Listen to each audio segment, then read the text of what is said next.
Well, I think we might, is this working all right? Yeah. I think we might get started this morning, and the first thing I'd like to do is welcome you to the first Gala Alumni Symposium, and nobody yet has said gas. I don't know why. I knew that'd come up sooner or later. This is about 4 years and 1 month since we moved in this building here. And in about another year, we'll be moving back to the College of Architecture and Planning, which is across the street in the Naval Armory. At least we think we will. Nobody's told us yet, but we think we'll do that. Meantime, next fall, we're going to be in 6 different locations on campus, including this place.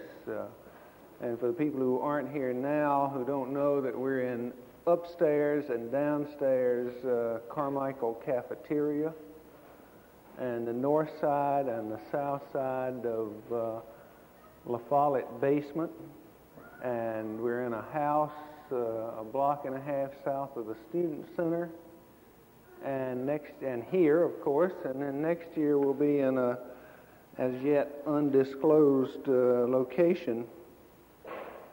For the people like Craig Mullins, who graduated in 1971, back then we were 250 students. This fall we were 407 students, and next fall we'll be 450 students. Mostly the growth next year will be through the graduate programs. Back in 71, we were 22 faculty. We're 34 faculty this year, and we'll be 40 or so faculty next year. And then we should level off unless we start taking more freshman students. That should be sort of the extent of our growth. What we'd like to do is to start taking 20 more students every year. At the moment, we take 120 freshmen out of 525 applicants. At least that was what it was last fall, probably more this fall. We've made some curricular changes since 1971. One is that you can get out if you want. In 71, you couldn't get out. You either quit or you went 5 years. You can now get out after 4 years with a BS in environmental design. You now can go on and take a 1-year master's in architecture. You can take a 1 or 2 or 3-year master's program in landscape architecture. The 1 year is for people who have a 5-year degree, 2 year for people who have a 4-year degree in landscape architecture, and 3 year for the people who never had a landscape degree. And you can take a 2-year master's in urban and regional planning, or you can finish if you're an architect or a landscape architect, you can finish a Master of Urban and Regional Planning in about 1.5 years. And I would encourage you to look into our graduate programs and to talk to the faculty while you're here. We have graduate assistantships available for next fall. We're happy to see you today, and the new people who are new since last night's party. I took our kids to see the movie Charlotte's Web, and if you ever get a chance to hear the music from Charlotte's Web or to see this the movie, it's from Walt Disney. There's a song in there that says, "A fair is a veritable smorgasbord, and I think that's what we had out there last night. Thanks to Marvin Rosenman and the committee who planned the affair. Myrene Taylor was mostly responsible for the food last night. Uwe Kula has worked with the exhibits. Marvin, of course, was chairman of the whole affair. Bruce Meyer and Alan Wallis, 2 environmental psychologists on the faculty, are responsible for the questionnaires that many of you filled out. Jack Wyman served on the committee, and he's sorry he can't be with you today, but he's Regional Director for the Association of Collegiate Schools of Architecture, and his annual meeting is down in Cincinnati today. Dave Hermanson, some of you may have had him for a class along the way, was on the committee. Stan Gita, who is acting chairman in landscape architecture, and Rod Underwood was responsible for a lot of today's arrangements, and scads of other faculty and students such as Luis Morales and Bloom and John Block, and just a host of other people who are hosting you today. I think there'll be a lunch, an announcement about lunch later, but we're glad to have you here, and it's a lot of fun for us, and we hope it will be for you. Now I'll turn you over to Bill Kentz, who's going to stick with you all day and introduce all these people.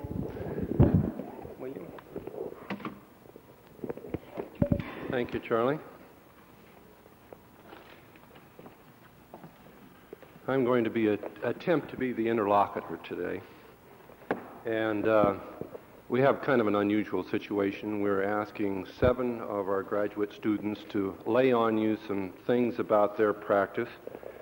And we're going to have the results of the questionnaires that you all filled out. And we also will have our first graduate student explaining a little bit about his experiences here for the beginning of this program. Now, one of the things about the fact that these 7 people are going to come in and tell you about their practice, I ask you for a moment to indulge me. Those of you who lived in dorms, those of you who were members of a fraternity or a sorority, remember the actions of your friends who came back after a long weekend and would lay on you all of these fabulous stories about their usual sexual prowess. You learned after a very short period of time not really to believe any of this, so I ask you to look at this with a bit of tongue-in-cheek. The first chap we've got, I never knew as a student. I came here a little bit after the school started, and I had a delightful experience of team teaching with him. So he has kind of an unusual position, and you remember that all faculty tell you the truth, so he's the one guy in this whole bunch you can believe. And though there are some of you who had him who may disagree with that. But the pleasant experience I had when I first came here, coming after almost 30 years of practice, was, what the hell do you do in a school of architecture? You know, it's a long way since I was there. And particularly I was concerned with the grading. How does one grade? My experience was to grade them as I would in looking at a person that was about to be raised, to get a raise in our organization, which I had to do frequently, or to promote into some kind of a thing. Well, in a school situation, obviously this is a different thing, and you probably have heard about the inflation of grades that schools of all schools are having a problem with at the moment. So, you know, what do I do? So Craig and I made a pact that we had the same group of students, we would crit them both, and at the end we would compare grades. Well, it was interesting. Now, Craig had not really been involved in a practice at that point, and fascinating to me, he was tougher on them than I was. And so with that, I would like to introduce Craig Mullins.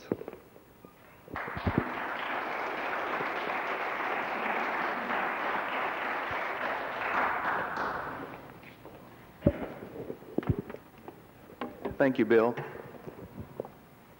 5 years is a long time since I've graduated. It is for me in many respects. And probably a lot of you are here today to see what your education is about in many respects, to see if the system that was organized here in 1965 really worked, really makes you what you want to be, really makes you what you ought to be as a professional. And I think I can answer those questions very easily. we see an awful lot of people come through our office with portfolios, examples of their work, resumes, and we've seen a number of Ball State people come through our office. We have hired, for short periods of time, students on the internship program, and by far, of all of the students from other universities as compared to Ball State University, Ball State seems to have the strongest and well-rounded program in my estimation. And that makes me really happy. It makes me really happy that I was able to go to Ball State, that I was able to derive some of this. And I'm also sure that a lot of the other graduates, a lot of the other alumni here would agree with me with those remarks. A lot of that credit needs to go to Dean Sappenfield, who pulled together a number of young individuals in 1965 and onward to the present date, and put together a teaching staff which is constantly challenging students who themselves are really the most challenging individuals in the school. And I think all you have to do is to ask anybody who has taught here or critiqued a class that they are the strongest critics. And you yourself probably know that you can go to someone sitting next to you and get some very good remarks about a project or a class or anything. So, my hat's off to Dean Sappenfield, Ball State University, and the teaching staff here. You've come to a great place, and I don't think anything else needs to be said about it. So enough of that, and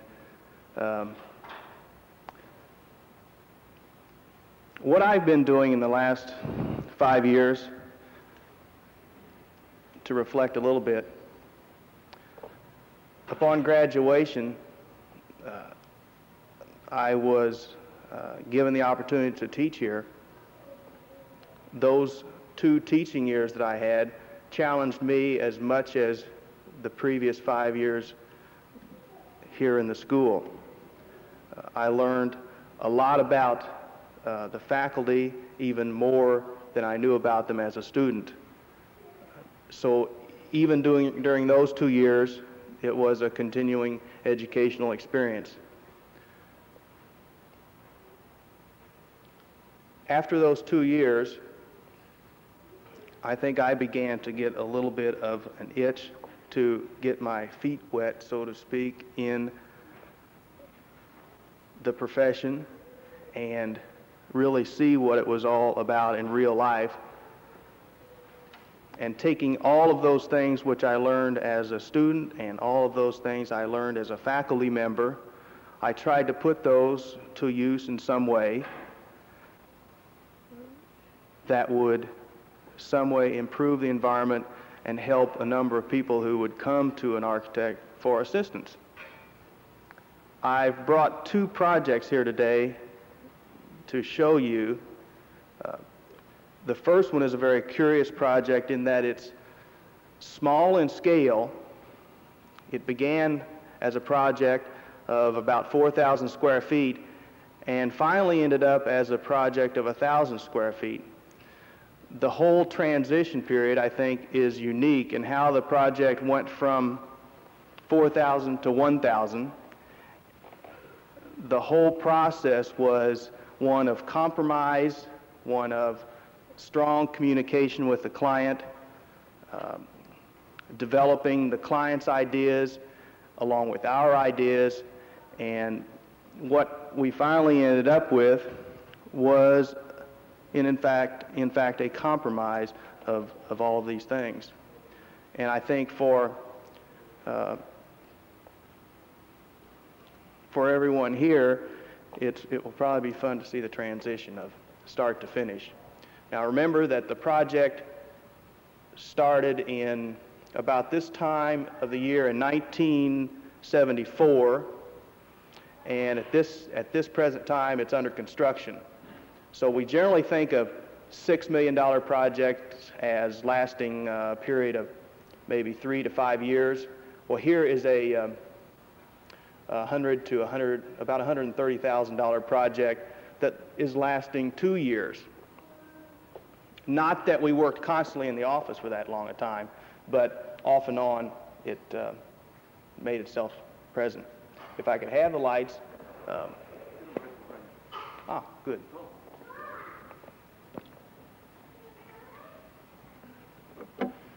In any large office, medium-sized office, a strong sense of identity or image is always important to that office, so that wherever projects exist, that image or idea of who is developing it is seen and recognized. Many architects in Indianapolis, where I am, many architectural firms have a identity or a logo which appears on whatever they do. This is one of the hardest things that anybody can work on, is how to develop an image or a logo for any office. It is so hard that over a period of years we tried to develop our own, and we failed. We went to an outside firm who we worked with, and they came up with this. So it's kind of interesting that you may not always have the ideas, and there are other people better trained in their fields to assist you, other consultants. This logo was developed about 6 months ago, Browning Day Pollock Associates. I am associate in the firm, and we try to do our best.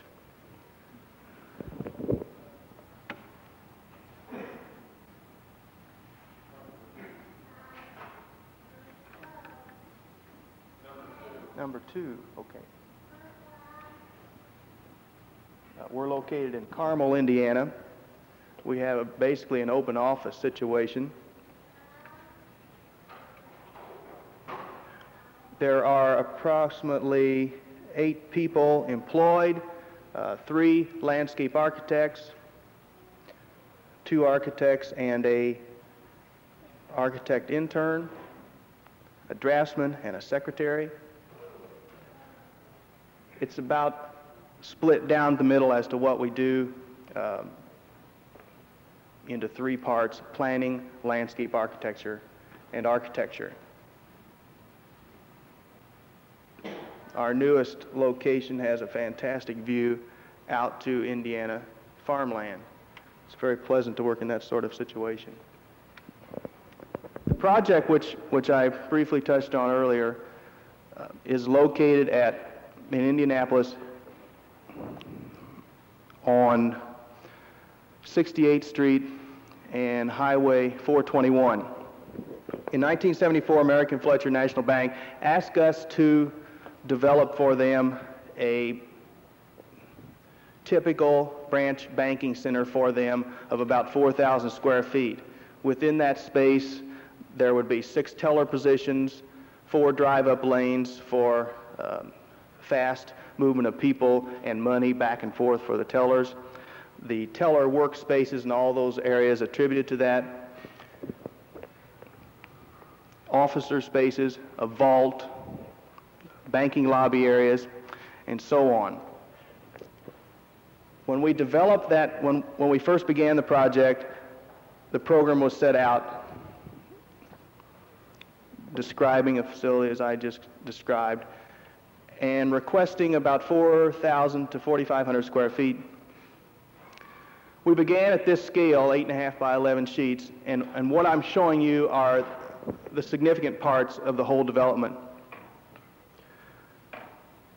The site becomes very important in the flow of people, in the flow of automobiles, the ease of access for safety, as well as convenience. A number of these sketches were made trying to organize the building space, the people space, the automobile space in the most efficient and safe relationship to the site. In length from top to bottom, north is up.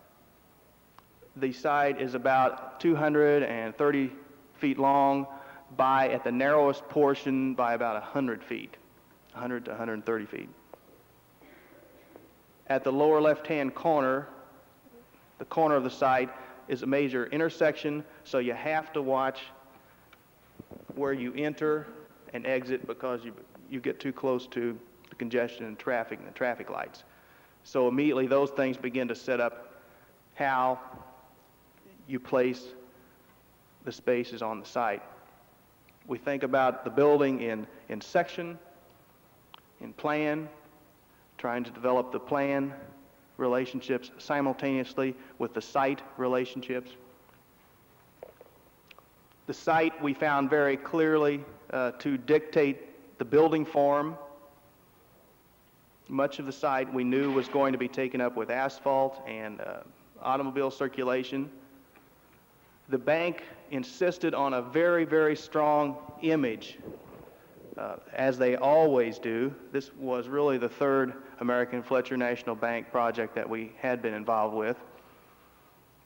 They request that building signage be very, very predominant, that people very easily know how to get in to the front door, that they also know how to approach the 4 drive-up lanes so that there is no congestion.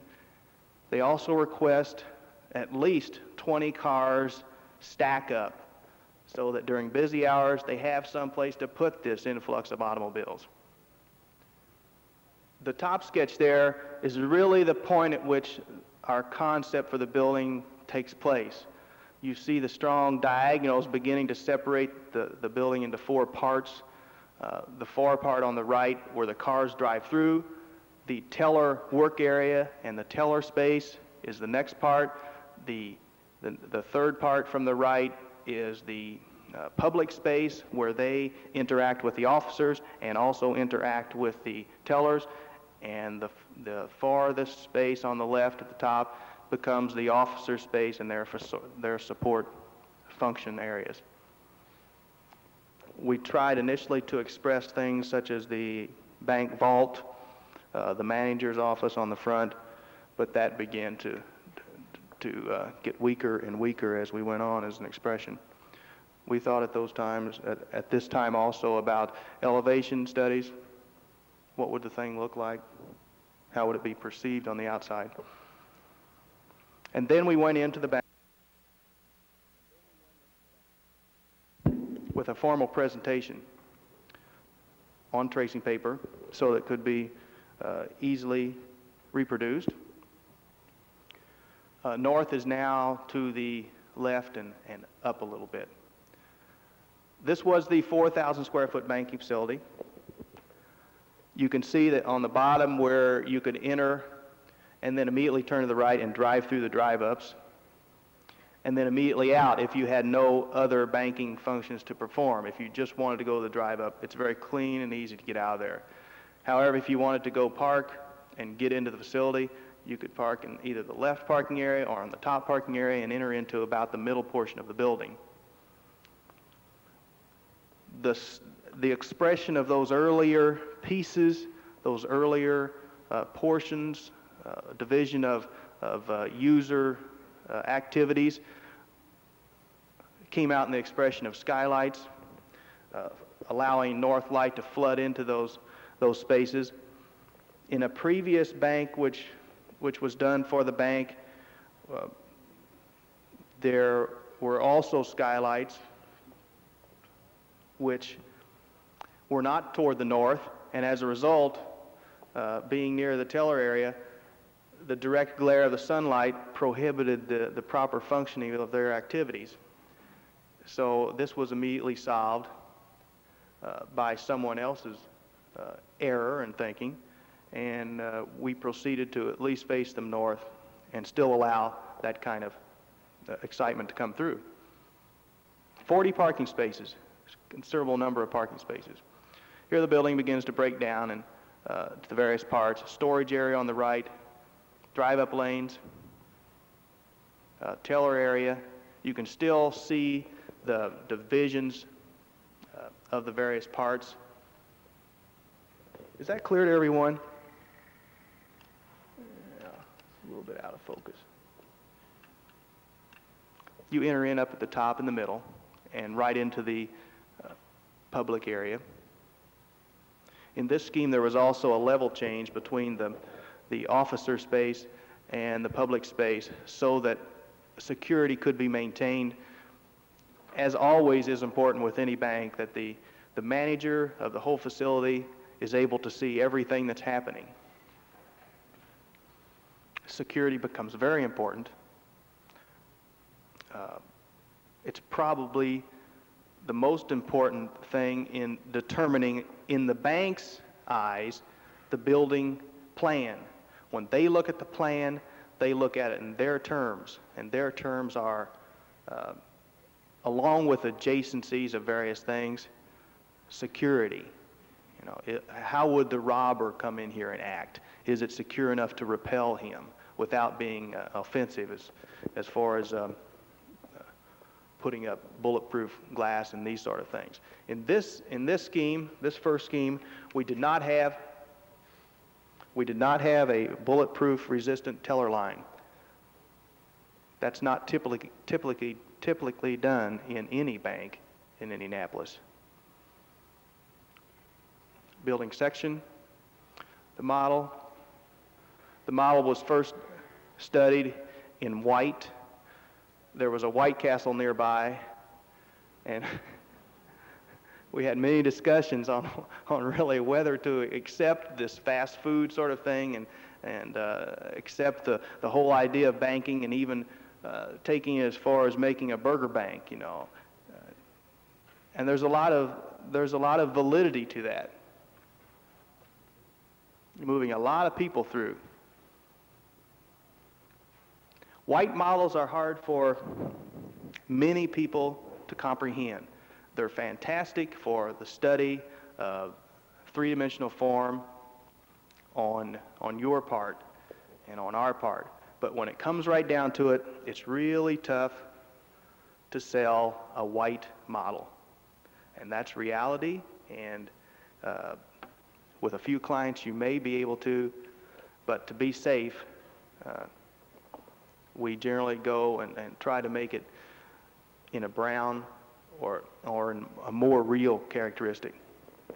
After we made a cost estimate and the bank did some further thinking on what they really should be doing on this site, knowing that they had a full-fledged facility about 2 blocks away, which they could abandon or they could maintain, they asked us to do some further studies on what might be the most they could get out of the site with the minimal amount of square footage. And this began to be a real challenge. In this instance, we reduced our square footage to an absolute minimum of less than 1,000 square feet. We have no walk-in facilities for customers. We would only have a night depository and a bank machine with 4 drive-up lanes. Maximum customer usage for fast banking. This would be the placement on the site. Only a couple of places for customer parking to use the cash machine after hours or any time. And maximum stack up of cars flowing through this facility. Here you get a glimpse of a real burger bank. It really is becoming that sort of a thing. Fast money bank. Using the same plan, expanding that same idea into 8 drive-up lanes. Now, there are some banks around the country that have utilized 8 drive-up lanes, but they usually have more of a larger facility on the inside that allows people to walk in. The same plan expanded to 8 lanes. On the site, the flow of traffic, no congestion. Pedestrians would be an intrusion. The next scheme, number 3, would allow for 3 teller positions, around 1,500 square feet. This ultimately became the scheme that they went with. But again, it occurred long before it was accepted. The 4,000 square foot bank, they felt in this location would be too much money to invest. And it came in a time when banks were beginning to slow down in their momentum of building. If that would have happened all over again today, it might have been that 4,000 square foot bank that was built instead of a smaller one. And the same scheme with some walk-in facilities for customers with 3 teller positions, still 8 drive-up lanes. And we had bad dreams about these sort of things because you mix all those cars and the people trying to walk in. From a site planning standpoint, it really is tough to work. And the bank knew this. I think in seeing these things brought to light, then that helped them make their decisions and helped us follow through with some of our planning. This was then taking that same basic plan and expanding it to a 4,000 square foot banking facility.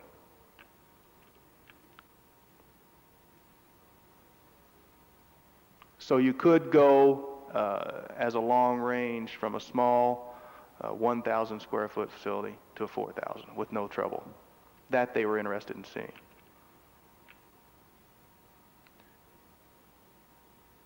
Then we followed through with that earlier scheme, where we accept the fact that we'll have 4 drive-up lanes, utilize a minimum amount of square footage within the facility, and then proceed to have 3 teller positions. We organized the site. In this instance, it was pushed too far north, and visibility to the bank would not be noticed, and then we pushed it further to the south, so that there was a large wall at the intersection for the image to take place. The same building form still exists. The basic plan was very much the same. Sections, building elevations. We held on, as you see, we went from 3 skylights to 2 to 1, and that 1 skylight and the raised area in the roof defined the customer lobby. We thought about openings over the drive-up to allow light to come in. And then this was the model before it changed its color for our purposes of that minimal facility.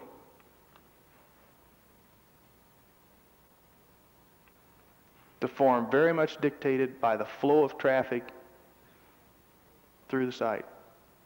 Some of the things you can see a transition from this model with some openings to this model.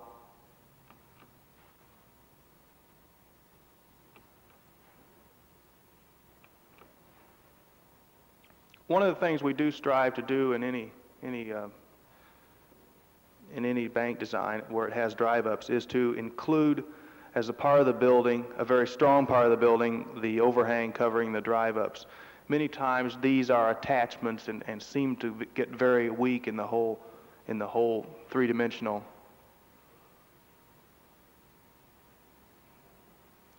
This was the final working drawing floor plan.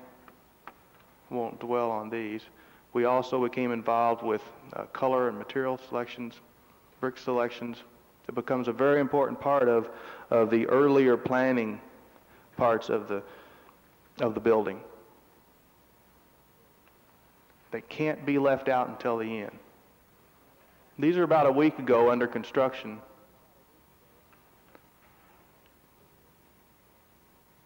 That's the south wall.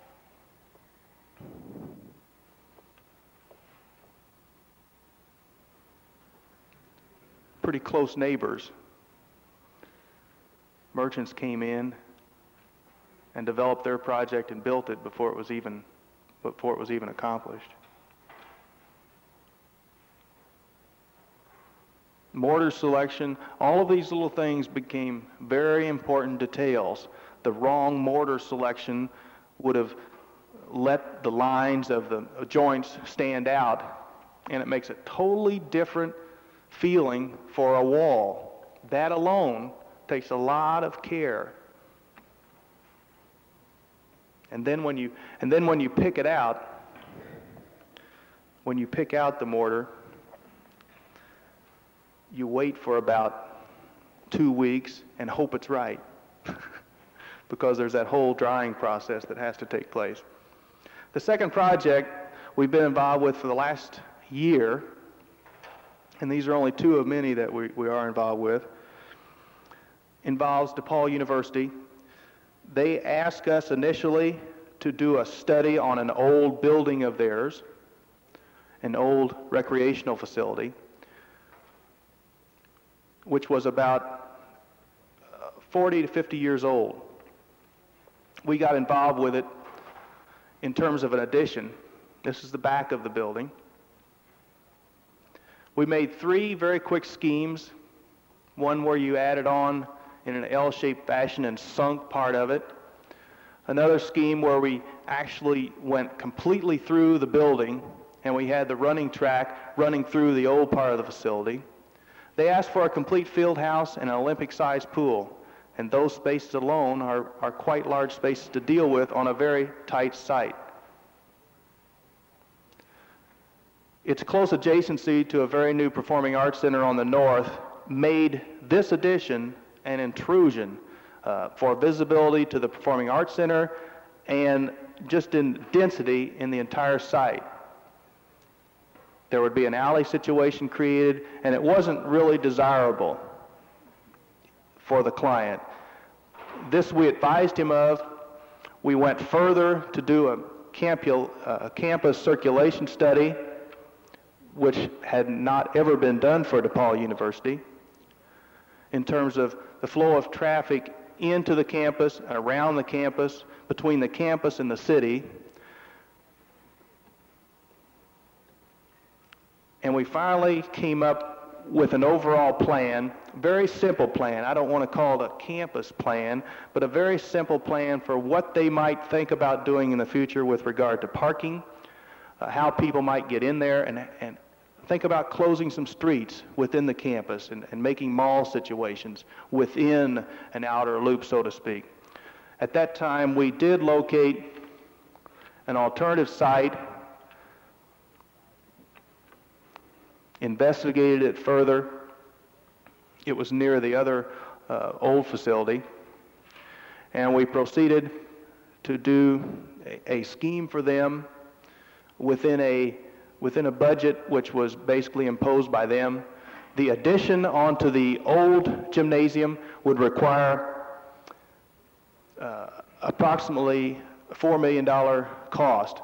The new facility, total including landscaping cost, would require about $6 million. To them, it was worth the expense, knowing that the older building was dilapidated enough to move forward into a new facility. It's big enough for 8 enclosed tennis courts. The yellow area you see is the upper raised pedestrian area. The playing floor is actually sunk 1 level, along with the swimming pool on the lower right, which is also sunk, so that pedestrians or onlookers can move through the building, easily seeing the activities without interfering with them. Men and women have equal spaces for their dressing rooms and so on. This again was also important to them. You can see that this building was also a white building, and it took on a more real characteristic. We're really excited about this project, and we think it's going to be a fine addition to their campus. Thank you.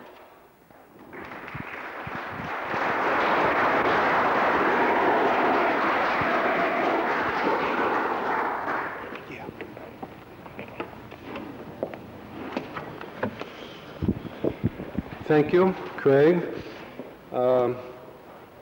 We've got a schedule problem. You know, it would be an ex-faculty member who would blow the schedule. But I'm sure that everybody's going to get involved with these things and want to really sell us on what they've done. Our next speaker, there's kind of an interesting thing with me. You know, many of you folks have changed your visibility since I've seen you in this short period of time. Some of you, like Craig, have gotten skinnier and longer hair, and there's a few of you like Craig Hartman who've gotten fatter and so on. So I'm kind of a visible person. Yeah, I can say that either way. And I have a hard time with names. So our next speaker, you know, I thought, who in the hell is he? And I was finally pointed out to him, or vice versa, and I went up to him and I says, hell, I never had you in the class. He said, yes, you did. You were on my last jury. And he reminded me that I got on him about the cost of departing from rectilinear forms. And he had this big curved thing as a part of the lobby of his building, and I kept telling him to make it square. And somebody pointed out that he got the message because everything he's doing now is in triangles. So I will now introduce Dick Moak. By the way, while he's coming up here, come on up, Dick. While he's coming up here, I would like to give a crit on the previous speaker, and my latest thing is not so much on curved things, but I have a real thing about pointies. This thing about diagonals. You know, what the hell do you do in the corner? Stack brooms? Make it square.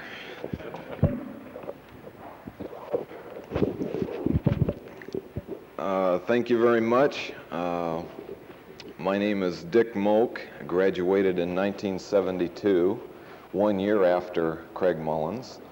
And I would like to just take 1 minute and reiterate everything Craig said about the college, everything Craig said about people coming through the offices as prospective job seekers.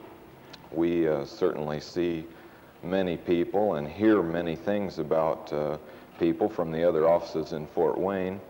And we are finding that the Ball State University graduates far outshine, both in ability and desire and talent from what we have seen, than any other students that we've had come through the offices in most of all of Fort Wayne. So I am very proud also to have been a graduate of Ball State University, and I have several projects that I've worked on at Strauss Associates, and we'll just see how those triangles turned out. So if I could have carousel number 2 and the lights, I will not only explain some of the good things about how projects are developed, I'll try to point out some of the problems that we've had. Let's get that thing working. Make sure it's on that little clip there. Okay. The first project I worked on at Strauss Associates immediately upon employment there was a new office building for the firm, because as a new young employee, they always stick you on things that probably don't have much of a chance of getting built in the very near future. They kind of want to see what you can do. Well, I did that, and the results were exactly that. Nothing happened. Therefore, I was placed on another project with one client that we had been doing business with since 1915, Lincoln National Bank and Trust Company of Fort Wayne. And needless to say, it was a little bit sticky in working with clients that people who have even died since our firm has started worked on with. So it was quite a challenge. And I must say that just about every architect you talk to says they never do a project that has an unlimited or a very loose budget. My very first project, there was never any mention of dollars from the bank's standpoint. I think they felt it went without saying, but we we didn't really have any limitations to budget. And that's the last project that bank will ever do under those circumstances, believe me. That was the fountain design that became the image of an entrance to a shopping center where that bank was constructed. The whole project that I worked on, I don't think that's working properly. I was involved with the design, the site planning design, the building design, the interiors, the landscaping, and the design of the fountain. And the fountain itself receives more comments, I believe, than anything else. Some of the bank people feel it's quite nice. Others have different comments about it. This was a rendering done from just inside where the fountain is. Primarily it was done from what I would call the back side of the building, because it is the first element that people see as they're driving down the highway. And in trying to accept the fact that we're now looking at fast banking business, the more customers, quote, the more money we receive, it's important to see how the drive-up system works with the bank. And this is just, a rendering of that building from that angle. Whoops, I'm going backwards here. The site plan, I think, is probably one of the unique features about it. It has a 26-car, I believe, circular parking lot with earth mounds around the parking lot, a lot of green space around the building, because immediately to the upper portion of the site was to be, and still is to be, an extension of a rather large parking lot, which will be used in adjacent to a new shopping center development. So in my estimation, seeing cars in relatively small amounts isn't too bad, but I hate seeing a lot of asphalt, so we do some earth mounding to help hide some of the parking areas. Not necessarily to hide the cars. It's too much dirt and too much work to try to hide cars, but hide some of the asphalt, and it makes it much more pleasing. This building was about 4,000 square feet, 5 tellers, 2 bank officers, a vault, employees lounge. Lincoln Bank has this thing about the biggest and the best kind of a thing in building their banks in Fort Wayne. They now have a new president, and he's looking at it, I think, in more realistic terms, to invest money more wisely than building very expensive banks. This photograph here is a photograph of the bank as it is finished. You see a little bit of the curved parking lot and the lighting and some of the landscaping around it.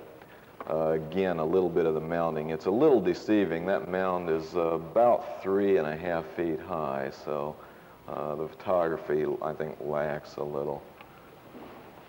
And at night, the bank's image of banking is more of a full service from 8:30 in the morning to 8:30 in the evening, and they're also concerned about what their image is in the evening.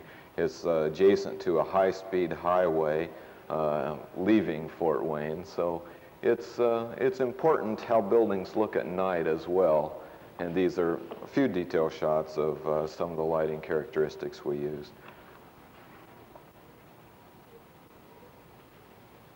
Keeping the building very simple, really, for high-speed traffic to get that image situation. I forgot one thing. We also, one of their banks that our office did in 1949 has a pastel mural of the skyline of Fort Wayne in it, and you can see it from just about everywhere around the building. And the building done in 1949 is a very nice, still up-to-date building, with the exception of that mural. So on the wall behind the teller's counter, we designed a graphic, very geometric graphic, because there's the geometric design of the site, and we then commissioned an artist to add his feeling into the graphic, and then paint the graphic and install it. And again, some of the colors inside the bank we tried to stay very bold and bright. Backwards again. Keeping a modern, sophisticated image of the banking business. We also have another bank as a client, which is a half a block away from this bank, and it's the tallest building now in Fort Wayne. And on the site where, at the corner, lower left-hand corner, used to stand the hotel, 11-story hotel that was purchased at an auction sale by the Fort Wayne National Bank. We wrote a demolition specification for high-powered blasting to bring the building down. It was a $90,000 demolition job with dynamite or plastic explosives and clearing of the site. And out of that $90,000 to demolish the building and clear the site, $70,000 was given to the people who did the blasting. They insured the city of Fort Wayne for 12 seconds at a cost of $30,000 to ensure that any damage done by the blasting or the bringing down of this building would certainly be taken care of. One interesting aspect of this is the guy who actually does the work, immediately adjacent to the site for 2 or 3 blocks in every direction, he photographs every building in as complete detail as he possibly can, because he's run into problems where someone will say, 15 minutes after the blast occurs, they'll run up and say, look, the glass cracked in my building, and he'll whip out a photograph and says, no, it didn't, it was cracked 2 weeks ago. So he's saved a lot of money that way. But we did a study, a little study showing expansion of a parking facility for them. And at the time, there's a mall being designed in Fort Wayne that would have eliminated traffic on the right side to a tramway kind of situation. And the entrance to their parking garage and the entrance to their auto banking was off of that street, so they became concerned about what they would do if that ever occurred. So we went through some site planning studies and arrangements of what they might possibly do on that site, and if they could acquire additional property and maybe acquire that whole block. And these are some very, very quick, rough things, what they might possibly do. The building on the right is the existing bank building.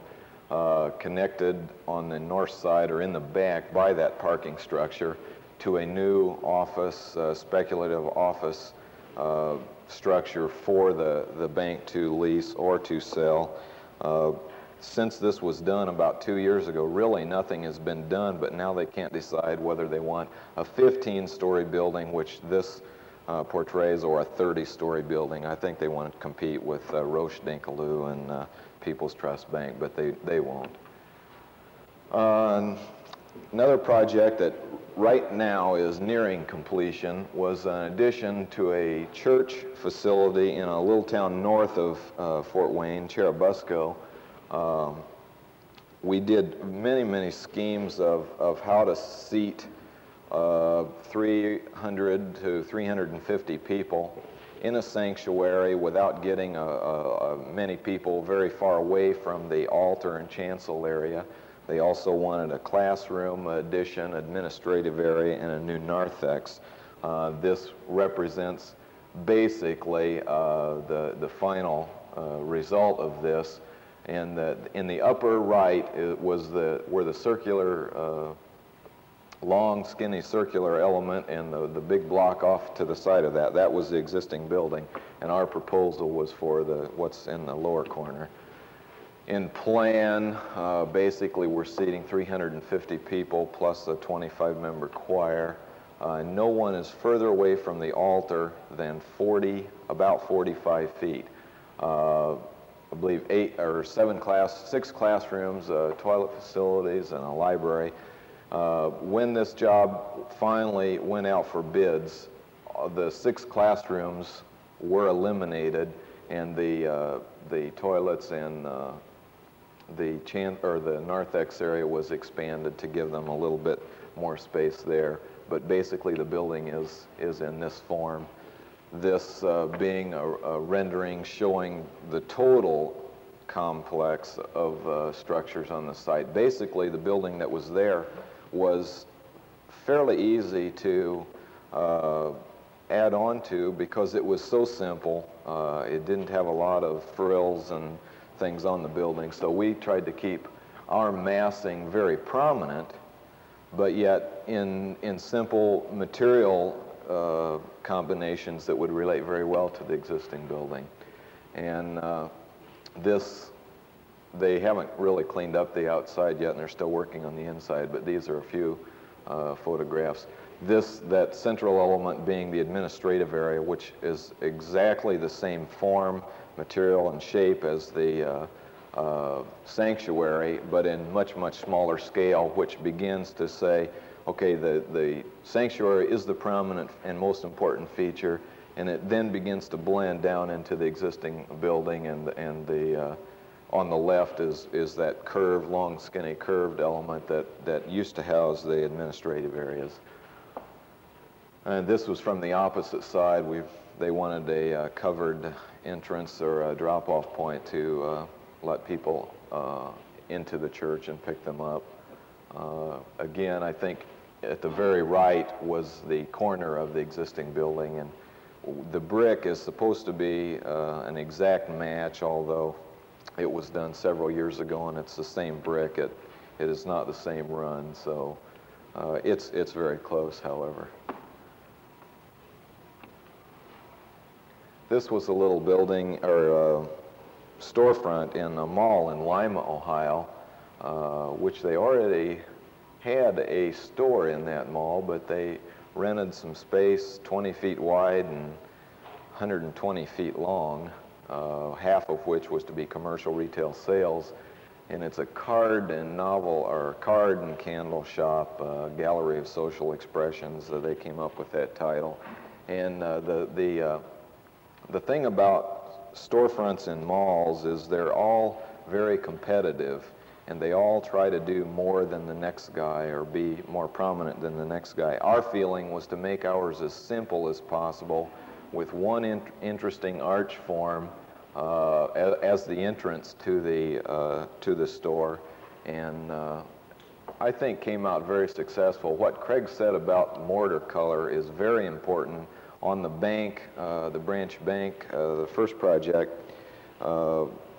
we went through 3 mortar color selections and sample panels to get the one we finally wanted. Being further away from Fort Wayne and the contractors taking on sometimes the decision-making process at various times, we had no choice here. The brick was laid up, and the mortar was the thing that I'm the least happy with on that. Whoop. I'll get this right one of these days. And inside you can see it's much of a collision of color and items that they market. We added some graphics on some of the walls to define the counter sales area a little bit more in some of the display areas. This job was probably one of the most fun and yet most frustrating projects to work on.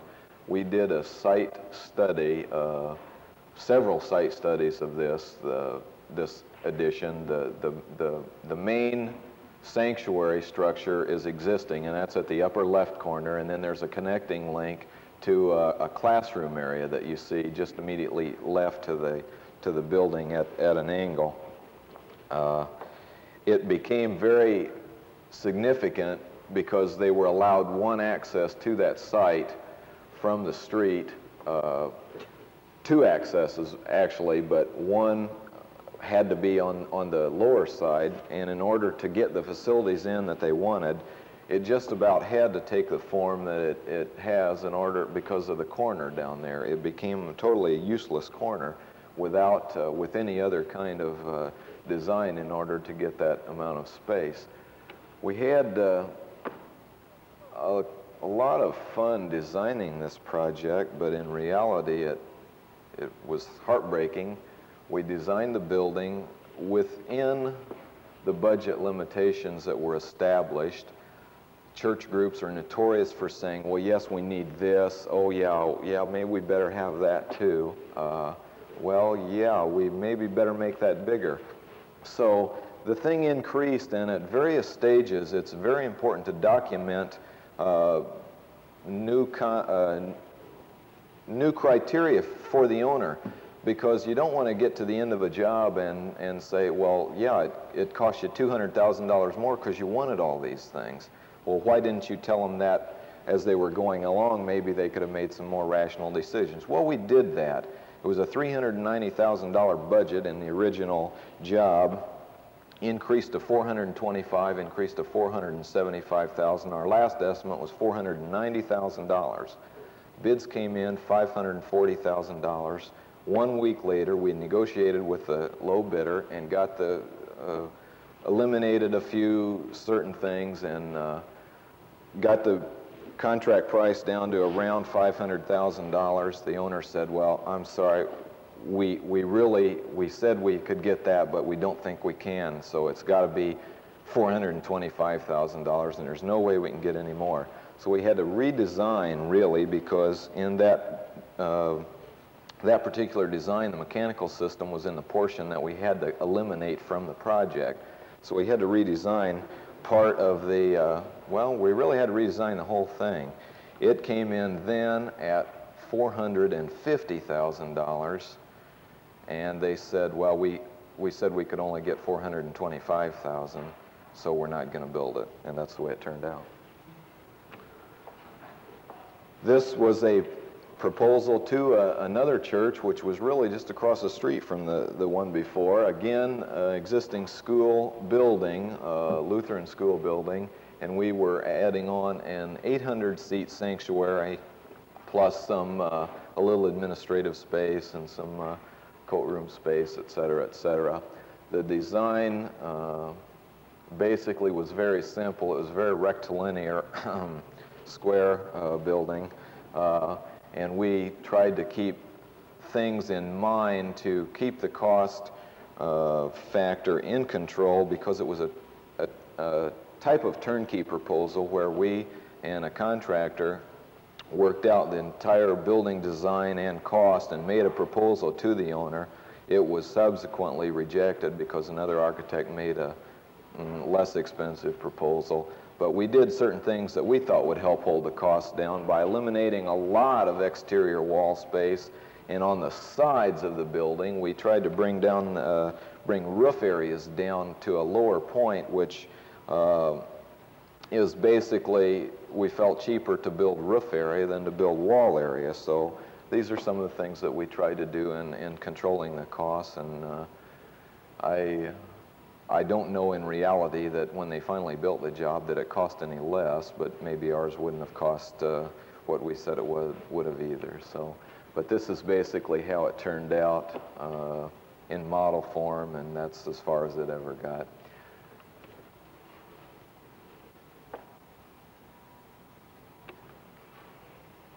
One quick look at a physical education facility for Hal Military School.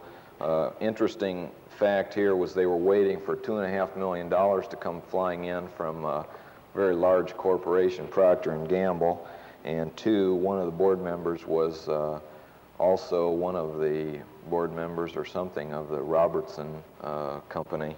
So we tried to respect the fact that the board members do have an influence both on board decisions and building design.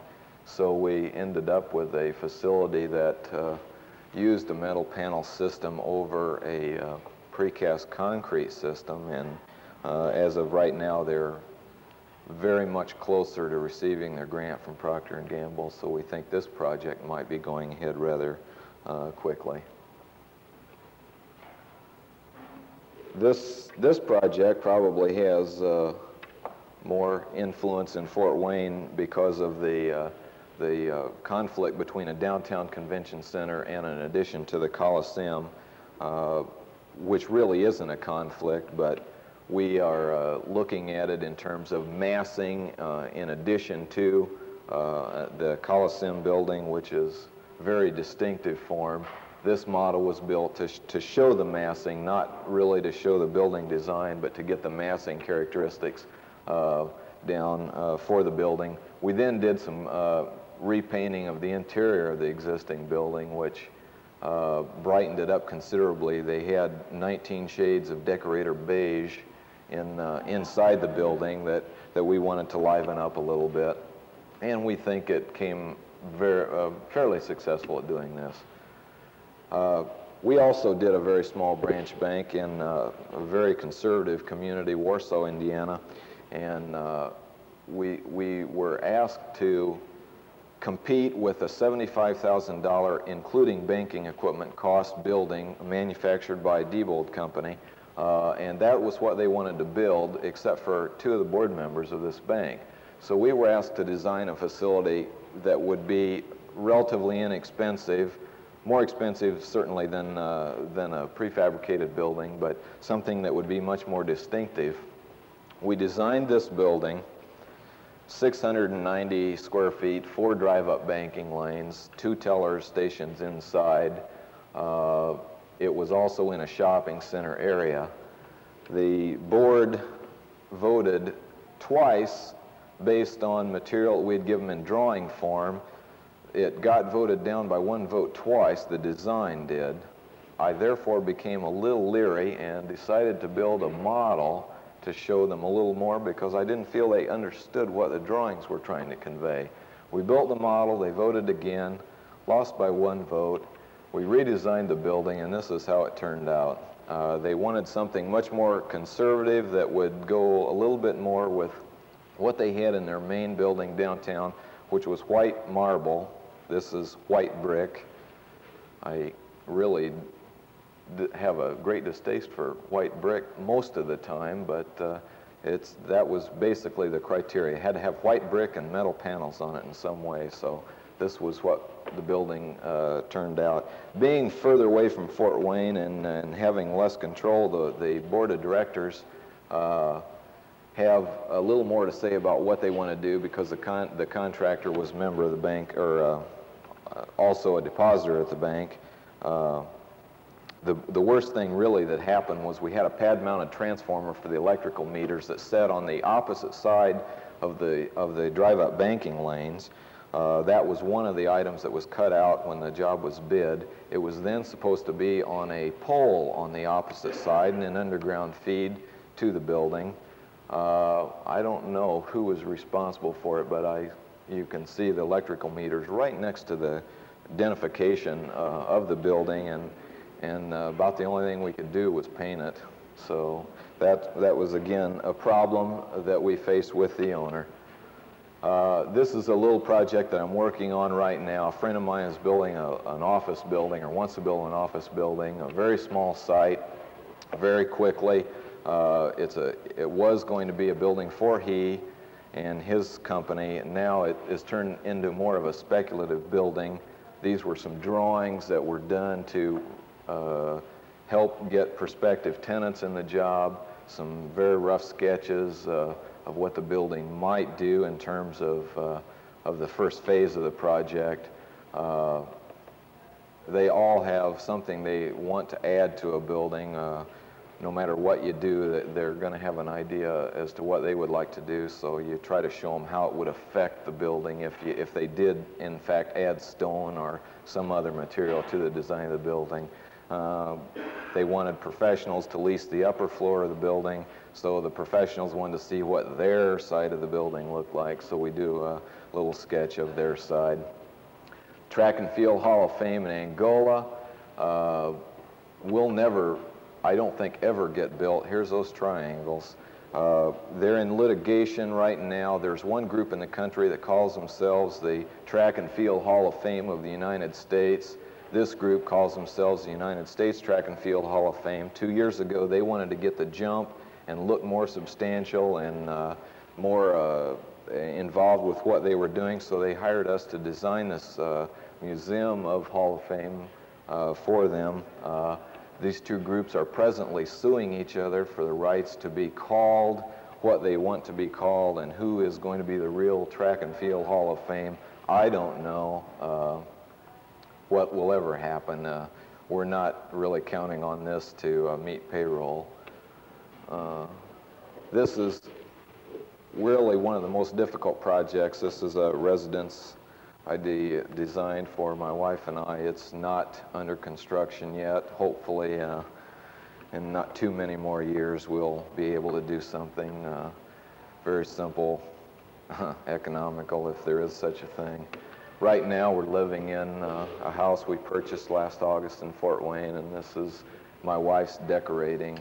She's gotten very good taste. She should have an honorary CAP degree because I consult with her on many, many things, and the least of which I consulted with her was the tapestry hanging on the wall. That she probably would never claim that, but we're expecting our first child in August, and that's what I've been doing for the last 5 years. Not that.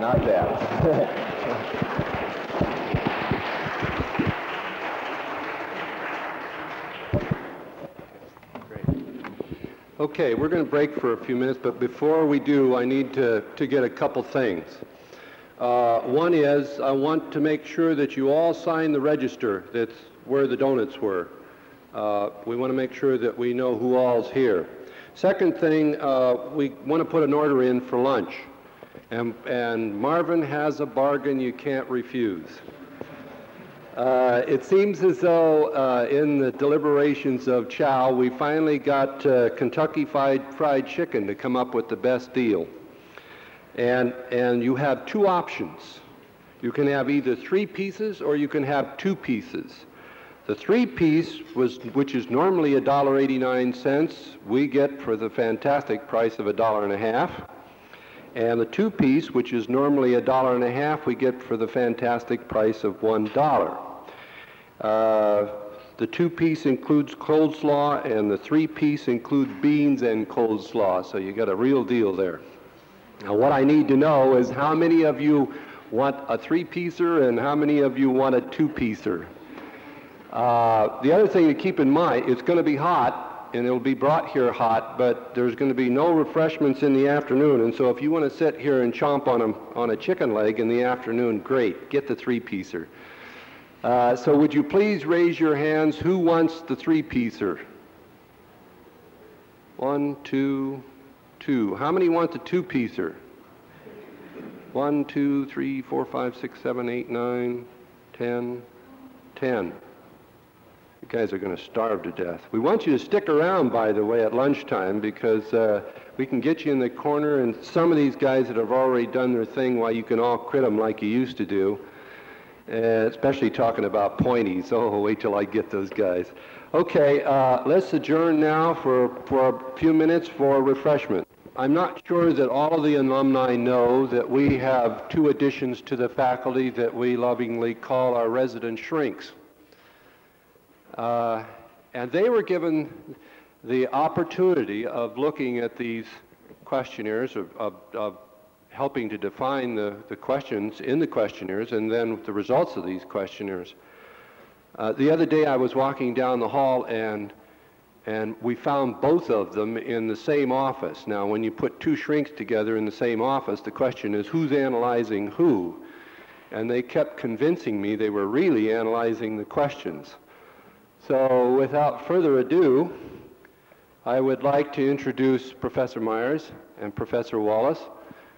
Both of these gentlemen have backgrounds in what has now been called architectural psychology. It's a field that we have been very much in need of. We're very much concerned about these aspects of our environment, and from my point, a very welcome addition to the faculty. Messrs. Wallis and Meyers.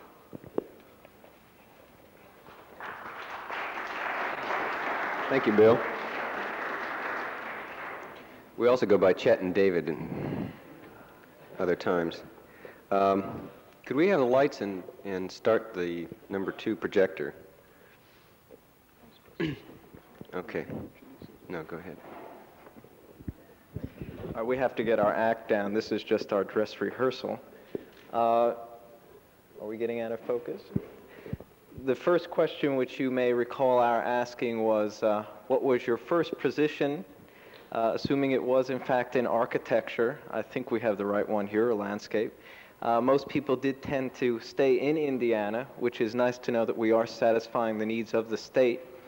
And the average starting salary, this is average. Some of you may feel that this is overwhelmingly high compared to where you started, or immodest, was $7,500, $48, and 96 cents. I think this is before taxes, isn't it, Bruce? Some of this was computed on an hourly wage. We weren't quite sure what to make of that. It meant either that someone was only working an hour here and there, or that they were making an awful lot of money. And the final salary for this first position was $10,071. For the second position, we still have people staying in Indiana, but the percentage is going down somewhat, and starting salary was $8,344, which is higher than the first position. That we expected. $95.82 and 66 cents lower than the first position. We weren't quite sure what to make of that. So we assumed that those people went on to their third position. Some of them came back to Indiana where they could make more money, perhaps. And the starting salary here was higher than the previous two, $10,272. And the final salary, once again, this is an average, was $12,753 and 63 cents, which is more than you or I make, isn't it? That's by double. Okay. Oh.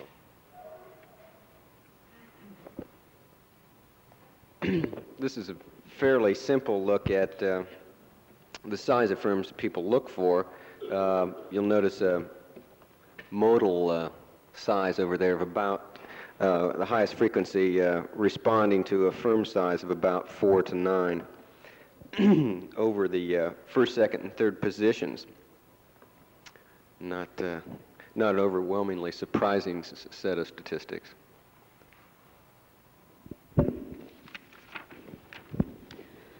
Now, this was to see what kind of work people were doing according to building type. My God, the thing's moving on us.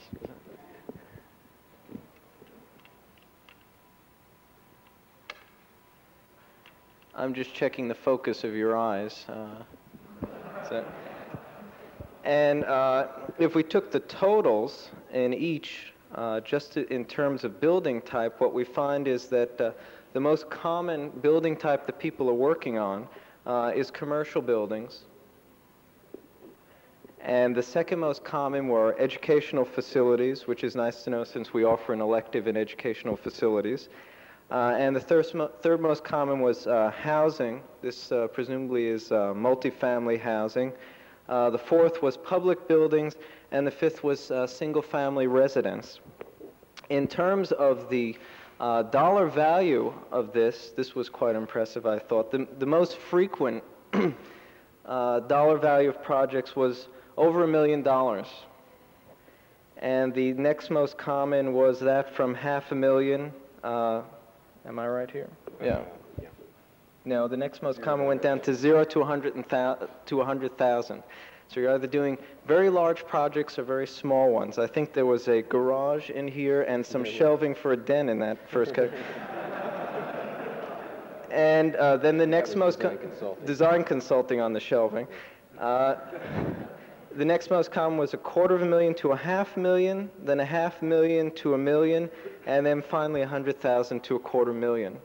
But I think that $1 million and over figure is quite impressive, and presumably if it falls into the most frequent building type, it means commercial buildings probably of over $1 million. That indicates the size of the Colonel Sanders establishments have increased greatly over the years. Are we in focus there? Yeah, okay. All right. Another simple one again. So simple it's difficult to read this chart. years across the top since graduation, 1, 2, 3, 4, 5, and the number of people registered after they had been out of school for that length of time. And the average 3.2 years out of school, that's not surprising either, since it closely complies with the state requirement.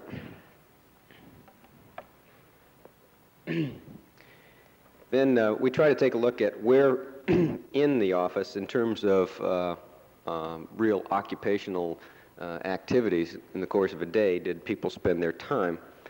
So we ask you to respond in percentages, and we took as significant those areas in which you'd spent 15% or more of your time. I think looking at the first year and the fifth year, we can see probably the most interesting sorts of results. Obviously, most people in their first year spent most of their time on production working drawings.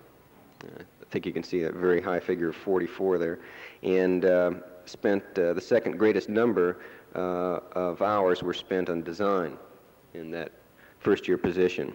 Moving over to the fifth year position, that trend has moved around, although that doesn't represent quite as many people since we haven't had that many graduates altogether. So we see a majority of people spending their time in design after being in a position for 5 years, and then the next most important area of activity would be design presentations and supervision, which are about the same quantity of action there. So.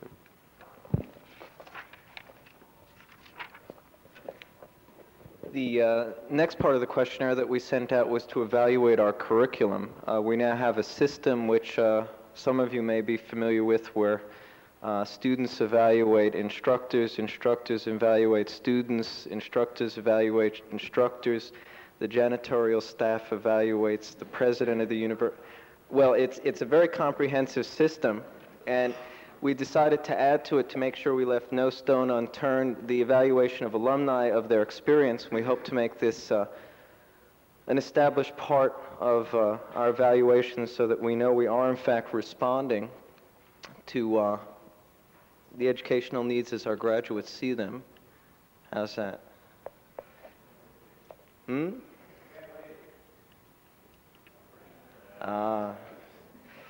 Did we want people to actually be able to read these? No, we want them to take our word for it.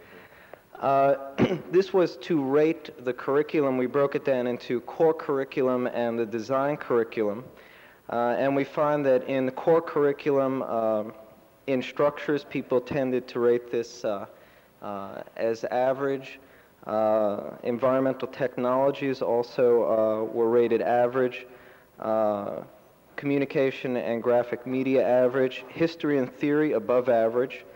Professional practice somewhat below average, and research somewhat below average. Once again, what we have mixed in here are 5 years of experience of our graduates, and unless we pull it apart, which we haven't done yet, we don't know where this reflects our new curriculum and where we're getting responses on our old curriculum.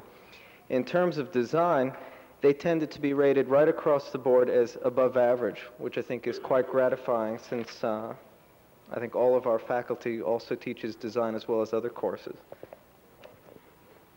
Okay. For those areas that you rated below average, we wanted to know where this feeling came in. And in all defense for the instructors here, we find that you also agree that the curriculum was the problem. And again, that goes back to the question that Alan raised about are we looking at old curriculum or new curriculum here? But generally, across areas, core and, well, mostly the core courses, we find questions directed mostly towards the curriculum content. Okay.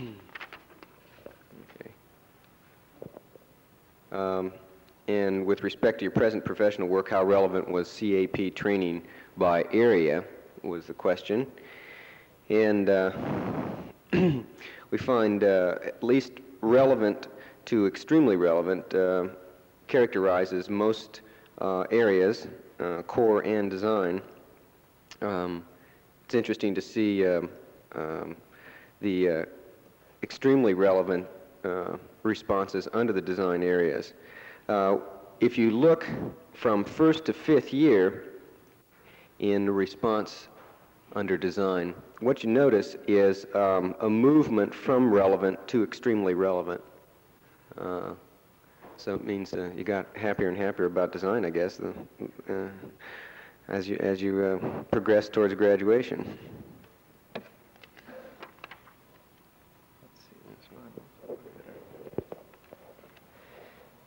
The next one we asked of students that went on to graduate school. There were only 7 responses in this category in the 56 questionnaires that we got back. And this follows the same as we found for people in professional practice. So it seems as if our curriculum is falling in the same weighting, whether you're going on to graduate work or whether you're going into office work. And here, once again, the core curriculum was rated as relevant across the line, and the design curriculum was rated as highly relevant. And Bruce and I were trying to figure this out. It's not terribly significant difference, but the highest number responding to highly relevant in years is freshman year, and that it goes the opposite way when you go into the office, which suggests that it takes a graduate education to understand the significance of the freshman year design projects.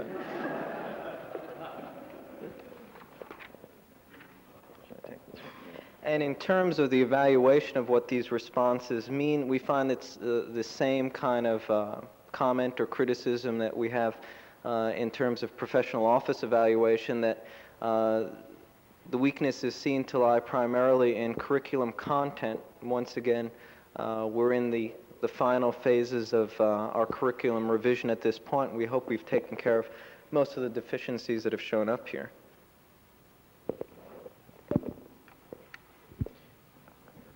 Moved into another section of questions on program evaluation. This question was directed toward sequence and content, which you may question. You may question your own ability to separate that out in your mind from other sorts of subjective evaluation or feelings that derive from the area. Generally, we're looking at satisfied to very satisfied across areas. You can add and total things and average things however you like. Looking at design, combining satisfied and very satisfied, we have an overwhelming majority. At structures, we also have the same general kind of feeling, and so forth down the line. Graphics and environmental technology seem to be the weaker areas in terms of sequence and content.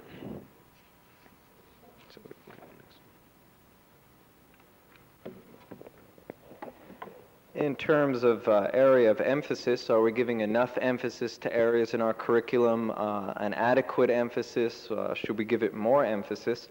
Most people seem to feel that in the areas of design, structure, and history and theory that our emphasis was adequate at this point, and that in the area of environmental technologies we needed to put more emphasis on that, and that we should put more emphasis on graphics and communication media. The thing that falls under other over here tends to be professional practice. People tend to say that we should be giving more emphasis towards professional practice. You can also look at that any way you want to, but one way that you might consider is to say that if there in fact is a great need in the professional world for more training in environmental technology and graphics, maybe we just need to include more volume of effort in that area, and it may not be the quality or general intent of those areas that's weak. We'd like to find out from you. Okay, are we on? All right. Okay. These are very simple kinds of things. The next series of questions: how would you rate the overall quality of the following physical areas during your CAP experience? And we found an excellent to adequate response for the CAP library, and the same kind of response in general to the CAP equipment and physical facility. believe Alan has a comment in that area. Yes, we asked people to explain what they meant in some of their ratings, and I'd just like to read you a few letters to the editor. In terms of weaknesses, what did you feel a weakness of the facility? And we got this from a 71 graduate, the lack of a good copy machine. And I think our cuneiform copier is one of the best in the state of Indiana. Amongst strengths, good professors and visiting professionals from a 73 graduate. Tony Costello, in any class, his enthusiasm is contagious, from a 72 graduate. Also from a 71 graduate, the huts were great. They wanted to be touched and used. That's rather affectionate. And another 71 graduate, we'll have to analyze that fellow, whoever. Another 71 graduate, also on the huts. The Quonset hut students didn't, when the Quonset huts were used, they didn't say ouch when we did something that followed our needs. So I didn't know what those needs were, but you may be happy to know that we hope in, I guess, about 2 years to repossess the Quonset hut and move the business college is moving into The president's home. The president's home, I think, yes. It's an old library.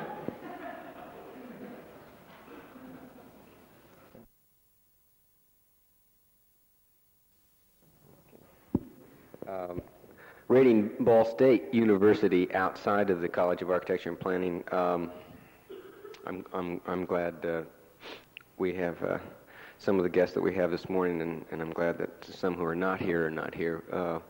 This seems to indicate a couple of things. You generally felt that Ball State was adequate.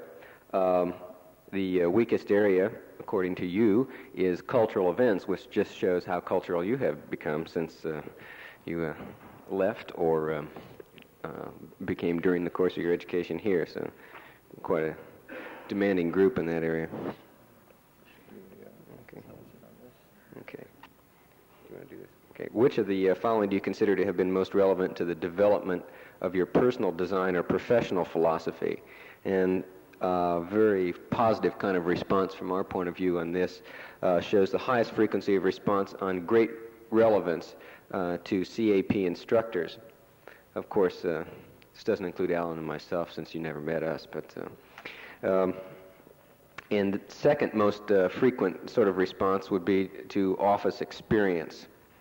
Well, no, actually that's in the positive sense of things. On the negative side, Ball State in general seems to be valued of little relevance on high frequency. Third most important on the positive side would be contact with CAP students, which we also thought was an extremely healthy sort of thing. On the other here, we were trying to figure that out on the bottom, and Bruce and I, by reading through the comments, felt that related to marital experience and other. Wasn't That's right. That was the other personal philosophy factor. How would you rate Ball State University outside of CAP as a general learning environment? And the most frequent response, once again, was that it was adequate. Since graduation, how would you compare your preparation with graduates from other schools? Better than most. You felt about the same. Now, what was this question? I have the answers here. On number 8, we had no slides. What was the best experience at CAP? And from a 72 graduate, the London Polyarch Lab for the Information and Experience. From a 71 graduate, history. From a 72 graduate, thesis year, it allowed time to think and develop a project completely through a unique experience. And I have a 66 graduate. That must be when the person entered. I see. Probably still with us. The question, I should remind you, is what was the most positive learning experience at the CAP? And the answer was getting drunk, stoned, intellectually stimulated, physically and emotionally involved with the students at BSU CAP. The totality of this experience is learning. and also the design sequence was felt to be very strong with a wide variety of instructors. Now, on what was the least constructive learning experience, we might take issue with this. A 74 graduate, obviously very discontented, said dorm living. And a 71 graduate answered, are the expletive deleted? Yeah, the bull expletive deleted courses offered to fulfill an accreditation review, but not the intellectual and architectural needs of its students. I agree with that, and I don't know quite what it means, but I think it's probably right. I'd be willing to agree.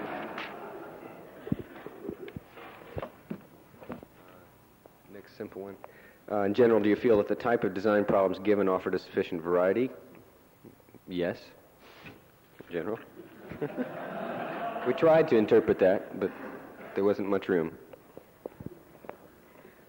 The next question was, how do people feel about the variety and sequence of courses and types of projects given? One person, a 74 graduate, said projects should have been smaller and carried out further. 90% of architects make their living doing smaller projects. But we got this from a 71 graduate, more variety and scale of projects.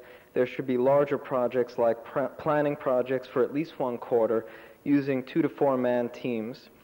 And then another student saying thesis year for the variety provided and allowing someone to pursue a project in depth, and a 73 graduate, variety was often eliminated by the, quote, needs, close quote, of some instructors trying to force personal design dreams rather than trying to influence and teach.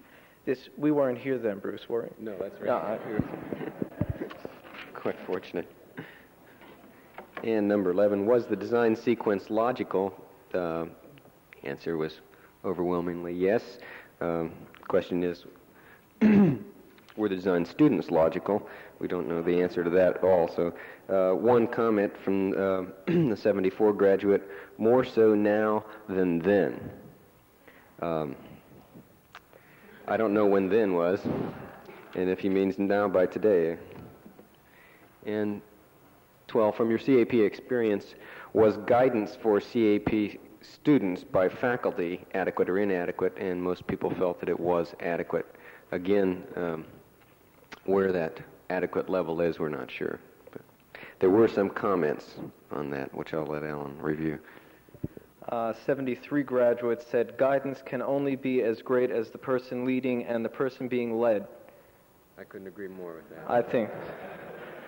And a 75 graduate, the faculty is the core of the school. They were interested, diversified, and talented for the most part.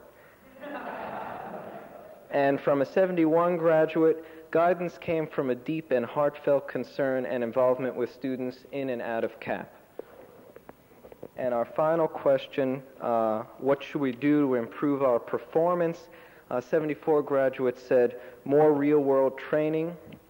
And a 71 graduate said, teach students how to be businessmen. And if he graduated in 71, it probably means the firm went bankrupt in 73. I think that's all we have to say. Thank you very much. Thank you.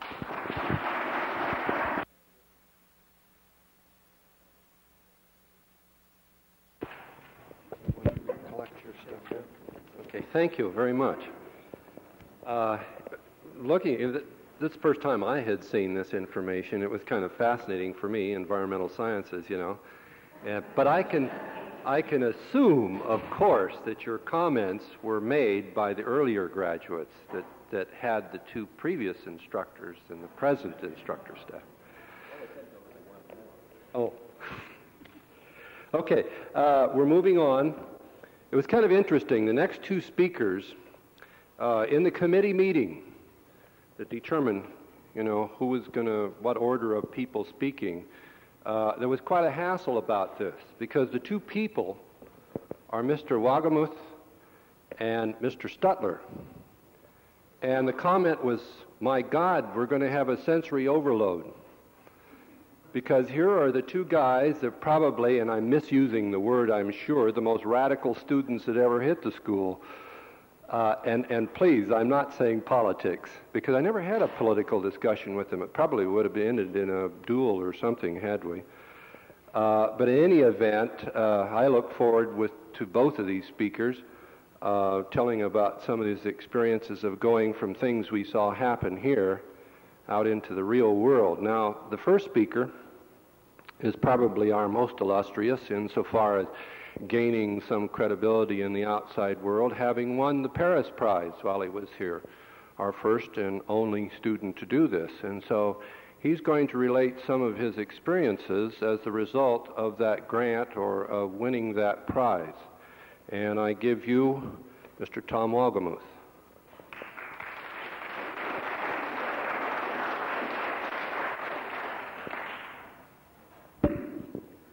I didn't realize I was going to get such an introduction. My major objective was to present something that was interesting, because I'd rather take a beating than sit through a boring presentation.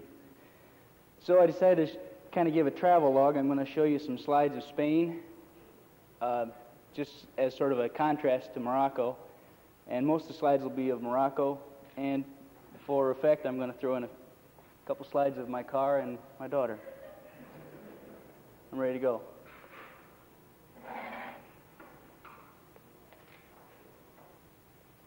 Is that in focus?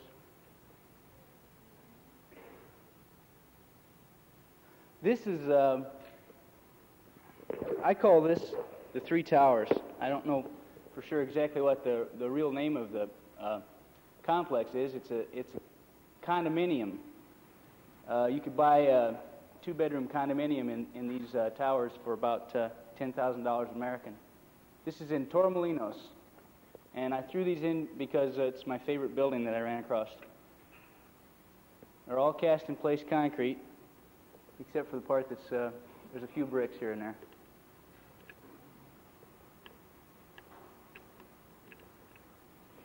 Obviously, in Spain, the labor is a lot cheaper, so you can go into some buildings that you can't possibly build here. Also, the codes are very, very different from here, because these buildings have not one stair that would comply with our fire code requirements.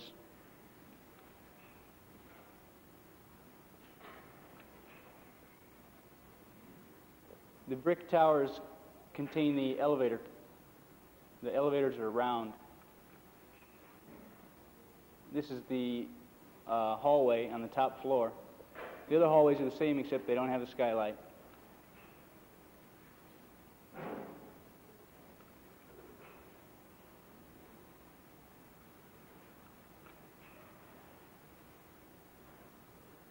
Kind of get into some rather fantastic forms. Note even the iron handrails are curved. And this is from the rooftop, looking towards the Mediterranean and looking back towards Spain. Now this is Algeciras. It's the port in Spain, right next to Gibraltar, from which you have to leave to go to Morocco. You can't go from Algeciras to Gibraltar, because Spain and Britain are at odds over who should have it. So if you want to go to Gibraltar, you have to take a boat from Algeciras to Ceuta, which is a Spanish city in Africa, and then you have to go into Morocco and go to Tangier and get on a boat and go from Tangier to Gibraltar, because you can't go anywhere in Spain to Gibraltar directly. You have to go to another country. This is a typical Spanish plaza looking across the bay to the Rock of Gibraltar. This is the boat that you go across the straits on. That's my black Mercedes there. These boats are they're very tall boats, and the cars and trucks that they carry are above the water line by a good distance. They're very top heavy. And when they turn around in the harbor, they lean so much you think they're going to capsize right there. And the Straits of Gibraltar are very rough, very windy all the time. And about 1 day out of 5, you can't cross them because it's too rough. They have to keep the boats in the harbor. So naturally, a lot of people get seasick and spend time at the rail. This is looking towards Africa. As you come closer to Africa, it looks like everything you've read about it. It looks mysterious. It looks foreboding, dark, misty. We're coming close now. We're coming into the Spanish port of Ceuta, which is on Africa. It's owned by Spain. There's 2 such ports on Africa that are owned by Spain. Morocco's never been able to gain control of them. So there's about 2-3 square miles there that's owned by Spain and surrounded by Morocco. Once you leave Ceuta, which is a Spanish city, all the people are Spanish. Spanish money, Spanish language, Spanish everything. You drive a half mile into the country and you cross the border into Morocco. This is Ceuta at night. Now we're in Morocco. This is one of the hill villages in northern Morocco. Northern Morocco is mostly farm country, but the crops don't look anything like the crops around in Indiana. They're very scrawny by comparison, and the farming techniques are very primitive. They plow the fields with wooden plows, one-bottom wooden plows carved out of wood, and they never seem to have 2 animals that are alike. They'll have a donkey and a camel, or a donkey and an ox, or an ox and a horse, or a horse and a cow. They never seem to have 2 alike. They hitch up just about anything except their wife. That's livestock just sort of wandering around there. They have shepherds. They don't have fences.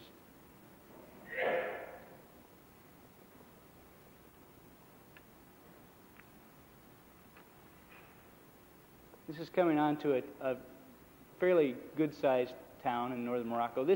By the way, this is a major highway in Morocco. 2 lanes of asphalt put in by the French when they controlled Morocco back in the 50s. And, well, it's a major highway. The northern part of Morocco, the towns are all whitewashed. Every building is white because the material that they make the whitewash out of in northern Morocco, it turns out to be white. As you'll see later in some of the other towns, the colors are different. This is a reminder of what can happen to you in Morocco if your car breaks down. That steamroller broke down while they were building the highway, and that's where it's set ever since. I drove with my fingers crossed all the time I was in Morocco, and I never had any major problems. But I was constantly reminded what would happen if I did.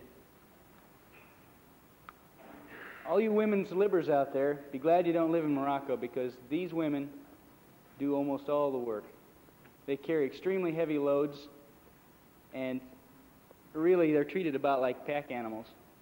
And the Moroccan man feels that his wife is, in my opinion, feels that his wife is about the same level as the rest of his livestock, except maybe she holds the premier position among his other possessions. This is a Roman ruin. All over Europe, you run across Roman ruins, and it's hard to imagine the impact of ancient Rome upon the world, but it's just staggering because everywhere you go, you run across Roman ruins. And I thought this was a really nice ruin, and I didn't find out until I was back in Spain that if you go up the hill on the left there, there's a whole city up there, and this was only the sewer treatment plant.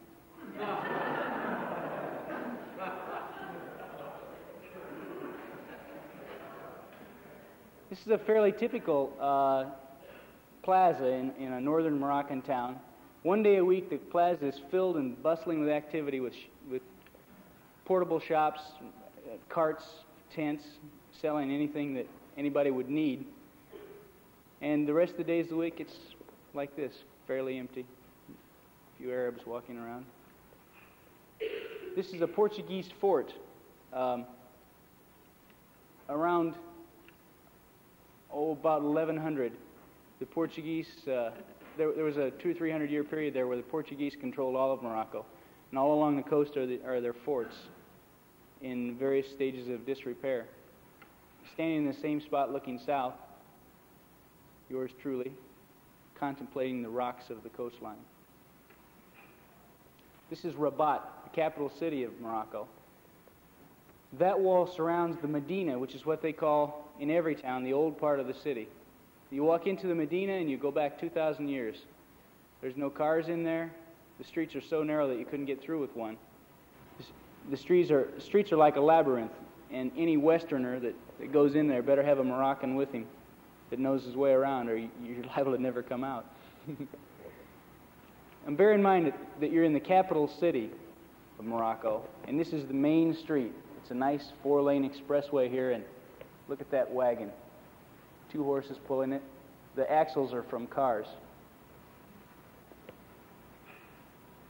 This is looking down the river in Rabat. I don't know what happened to those trees. Now we're back in the country heading towards Marrakesh. The material that they make the whitewash out in the southern part of Morocco, it comes out rosy red. Looks almost like tomato soup. This village was built a long time ago. It's Arabic style of architecture, probably built sometime between the time of Christ and 700 after. But you're constantly reminded that there were better times in Morocco than there are now, because this village was built a long time ago, and now, instead of repairing the walls that fall down with bricks and mortar and stucco, if a wall falls down, they stuff bushes in the hole. Now, you can't see it very well, but all the fields in Morocco, they don't have wire fences because that's technology. It costs money. They have to import it. The fields are surrounded by cactus. You can't see it very well, but that's a fence there, and it's cactus planted close together. This is an irrigation ditch. You want to channel the water, you dig a hole in the sidewall.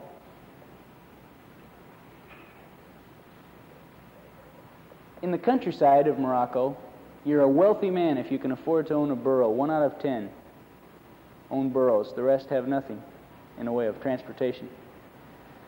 So when you're on the roads, the only cars you see are other tourists. You see one every 10 minutes or half an hour. And taxi cabs going from city to city with about 10 Arabs in them, packed in. The taxi cabs are mostly 55, 56 Chevys, DeSotos, that the bodies are well cared for and been painted many times, but the engines are no longer the original engine. They have small diesel engines of another manufacturer in them. It's really strange to see a great, big, huge American-made car driving around making the noise of a 4-cylinder diesel. But because technology is so expensive to buy in Morocco, because it's imported, you end up with some rather interesting road signs, like the one you see in the corner of the picture there. That sign means there's an intersection ahead. And it's made out of masonry, faced with smooth plaster, and the sign's painted on. We're just north of Marrakesh now. As you drive south of Marrakesh, the road, most of the time, you're running parallel with the rail line on which the Marrakesh Express runs. This is a fort. Marrakesh sits on a plain between 2 mountain ranges.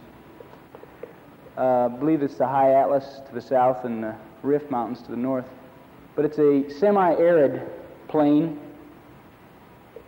Very little grows there, but it's not desert. It's mostly rocks. And Marrakesh itself sits on a very flat stretch, and as you come into it, the first thing you see off in the distance is the Tower of Ketubah. This is in Marrakesh now, in the famous Plaza of the Dead. It's called the Plaza of the Dead because before Morocco turned progressive and started to try to attract tourist trade, when somebody was caught doing something wrong, and if it was a serious enough punishment, they'd hang them in a public place for several days after they were dead, just to remind the other people what would happen. So it's called the Plaza of the Dead. And every day is market day in the Plaza of the Dead. You can buy anything you want. Dishes, leather goods, ornate brassware, hand-carved silver items, food, if you're brave. And overlooking the whole thing is the Tower of Ketubah. It's all that's left of a grand temple. It was one of the largest temples in all of Morocco. Now all that's left is the tower. 4 times a day, the priest, I don't know, they're probably not called priests. He goes to the top of the tower and calls people to pray. Except now they have technology. They have loudspeakers so you can hear them all over the city. It's pretty strange to be woke up at 6 o'clock in the morning being called to pray.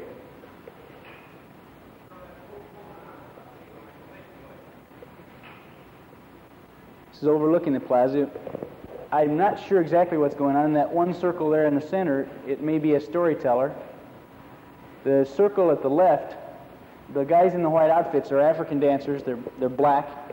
They have drums that are throbbing with primitive music. And as you come close to the plaza, it's frightening, especially the first time, because there's just thousands of people, and they cram against your body, and you have to keep your car rolling, because if you stop, you won't be able to start again for all the people in front of you. Because the Arabs have a different philosophy about personal space than we do. To an Arab, it's not an offense to touch somebody's body. And if you're walking down the street, they'll run right into you. And they're not trying to pick a fight, it's just that they're not concerned. So if you don't adjust to that, you'll walk around angry all the time.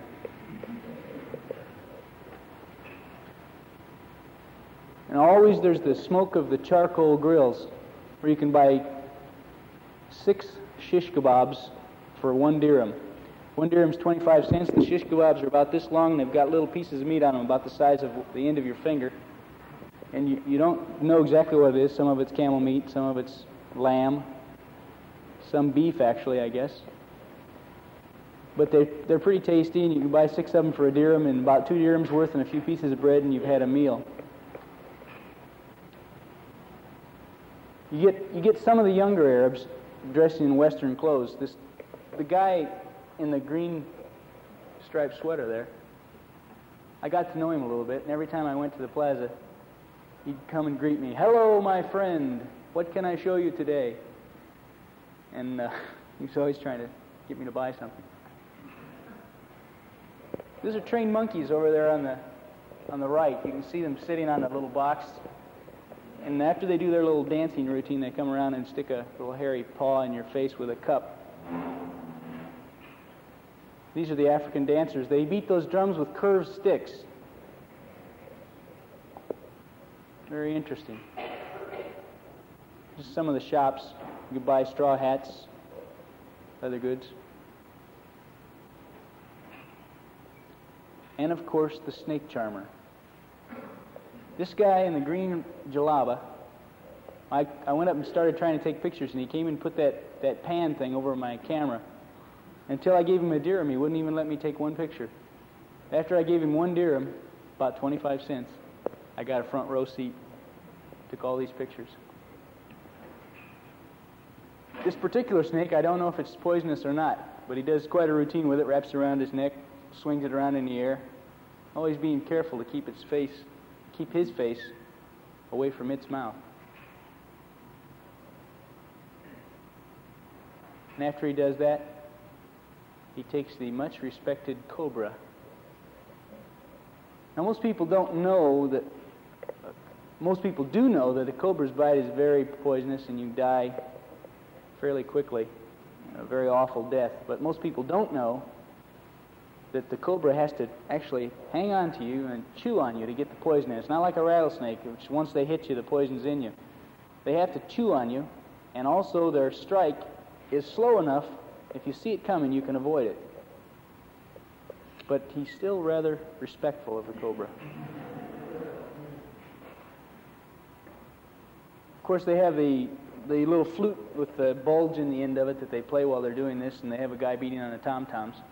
Actually, the legend says that the snake is charmed by the music and he comes up out of the box to see what's going on. Well, actually, Snakes can't hear. They can only feel. So they hear this noise and it confuses them, and they come up to look around to see what's going on. And as long as they keep that music going, that supposedly the snake won't strike because he's confused. But he still keeps them pretty far away from his face most of the time. All the signs on the buildings are in Arabic script and French. Sorry, folks, no English. See the bank in the background there? The Bank of Morocco.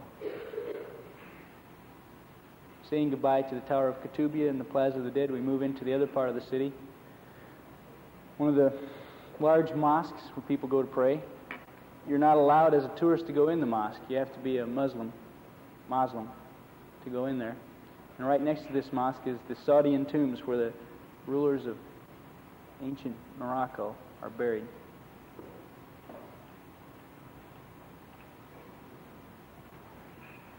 Every one of these stones in the courtyard with the mosaic on top of it is over a grave. In the courtyard are buried the wives and some of the most important servants of the kings, and inside the buildings are the kings. Under each one of these markers is a ruler, an ancient king of Morocco. On the sides, in classical Arabic, is a story of his heroic deeds and his life. And outside, looking towards the old part of the city, we see on the left, high up, a stork's nest, 3 or 4 feet in diameter. I don't know if the storks are protected by law, but nobody seems to bother them. There's quite a few around. This is an archway leading to the Medina. Always in Marrakesh, if you can see the horizon, you see in the distance there the high Atlas Mountains. Moving into the Medina at night, out come the Coleman lanterns. There's some electric lights, but for each individual storekeeper, it's mostly Coleman lanterns. Makes for an interesting effect. This picture is inside the Medina. The area has been roofed over, and you see an interesting contrast of different times. You see the archway, which is probably built around 700 or 800 AD, with the ornate tile work, and at the top you can see a bar joist, and right next to the bar joist you see an electric light. It's a corrugated metal deck, and directly under the light you see a woman in the traditional Arabic costume with the mask over her face, and they still wear those. The vast majority of all the married women wear the masks over their face, but from seeing a few that didn't have them, I can understand why they wear the mask, because they're not the best looking women in the world. This is a restaurant in the Medina. You could go in here and you can have a beef steak, French fries, a tossed salad, and a drink for about 75 cents. And they don't have them in refrigerators by and large. So in order to ensure that their customers know that the meat is not rotten, they have it in a glass case out in front. You can see it's nice and fresh before you order any. I guess if you want to, you could pick out where you want it cut off, and then they grill it on a charcoal grill right next to the glass case. So looking towards the high Atlas Mountains, now, mind you, this is June, and you're in a country, Marrakesh is quite a bit south of Florida in latitude. The high Atlas Mountains are so high that in June you get snowfalls like this. So that day we drove into the high Atlas Mountains, up the Orica Valley, climbed higher and higher. This is the terraced farming. This is the village the people that farm live in. Steps right up the mountainside, kind of reminiscent of some of the Indian architecture of the Southwest. There's some more cactus to remind you how far south you are. And you will note that none of the joints in this construction have any mortar. There's no mortar in any of it.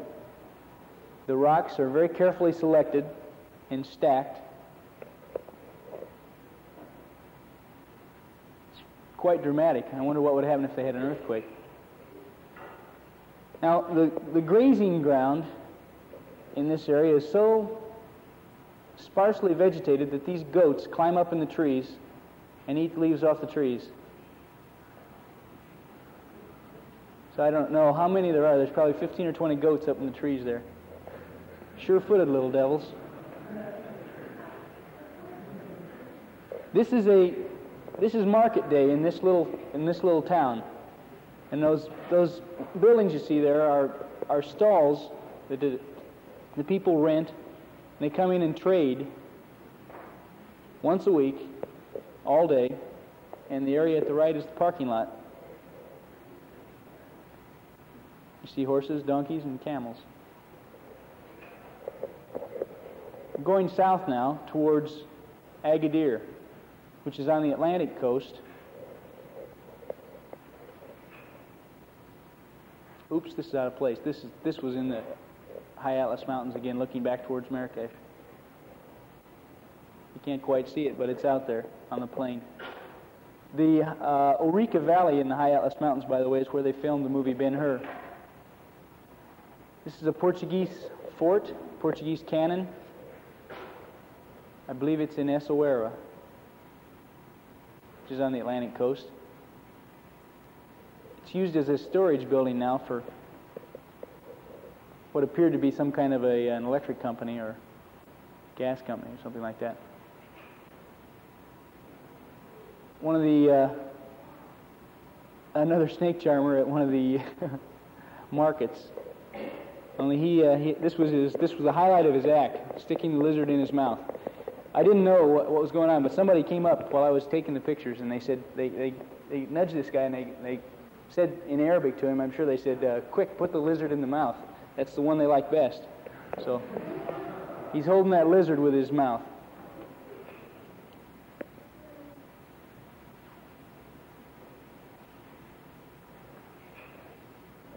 This is the port of Agadir. It's the major port in the southern part of Morocco. It's where all the produce from the farms and, I suppose, wool from the flocks goes out to other countries. It's a modern seaport, and this picture is taken from the ruins of an Arabic fort that overlooks it. And just out over the water, one day, there was a skirmish between a Spanish fighter plane and a Moroccan boat. Now, I didn't hear it, but one of my friends told me that he could hear the gunfire from the beach, and he read about it in the paper the next day. The Spanish plane strafed the Moroccan ship. While we were in Agadir, my daughter had her first birthday, and we were a little hard-pressed to find a cake, but we got a giant pastry and stuck a candle in the middle of it.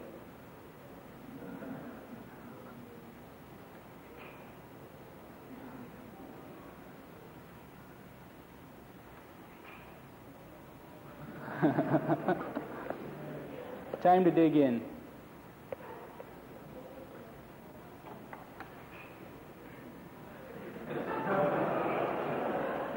And that's the last of my slides.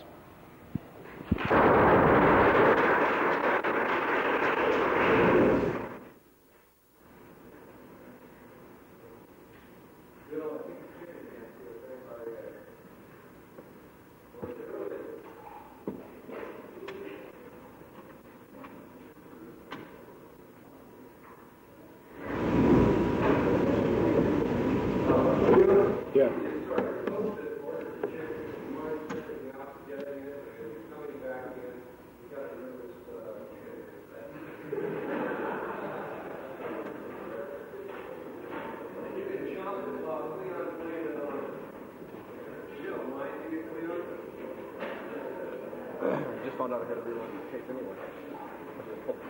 Huh? Nobody else does. Thank you.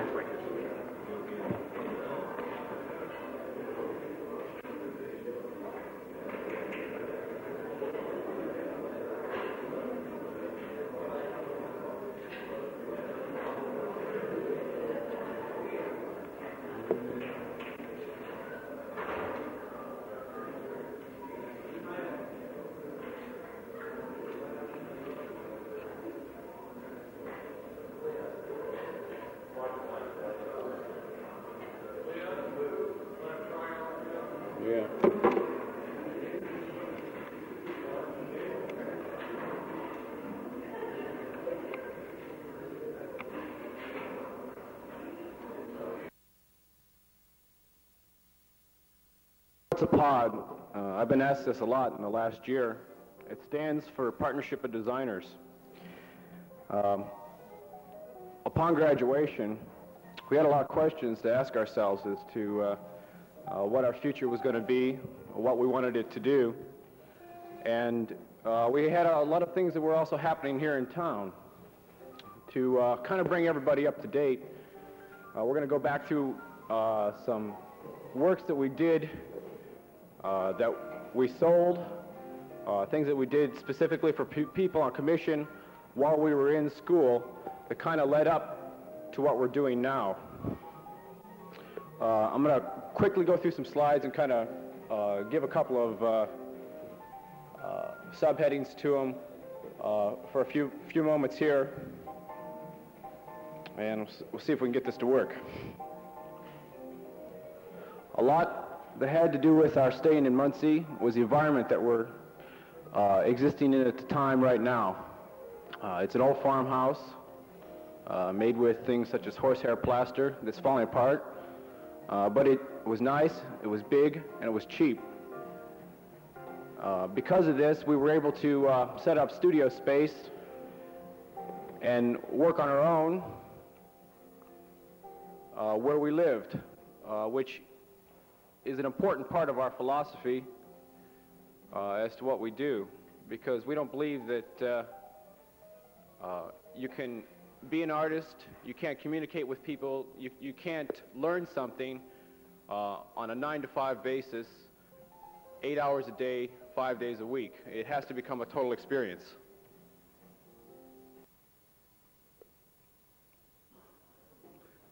The graphic shown here on the right is the first thing which we accomplished in Muncie.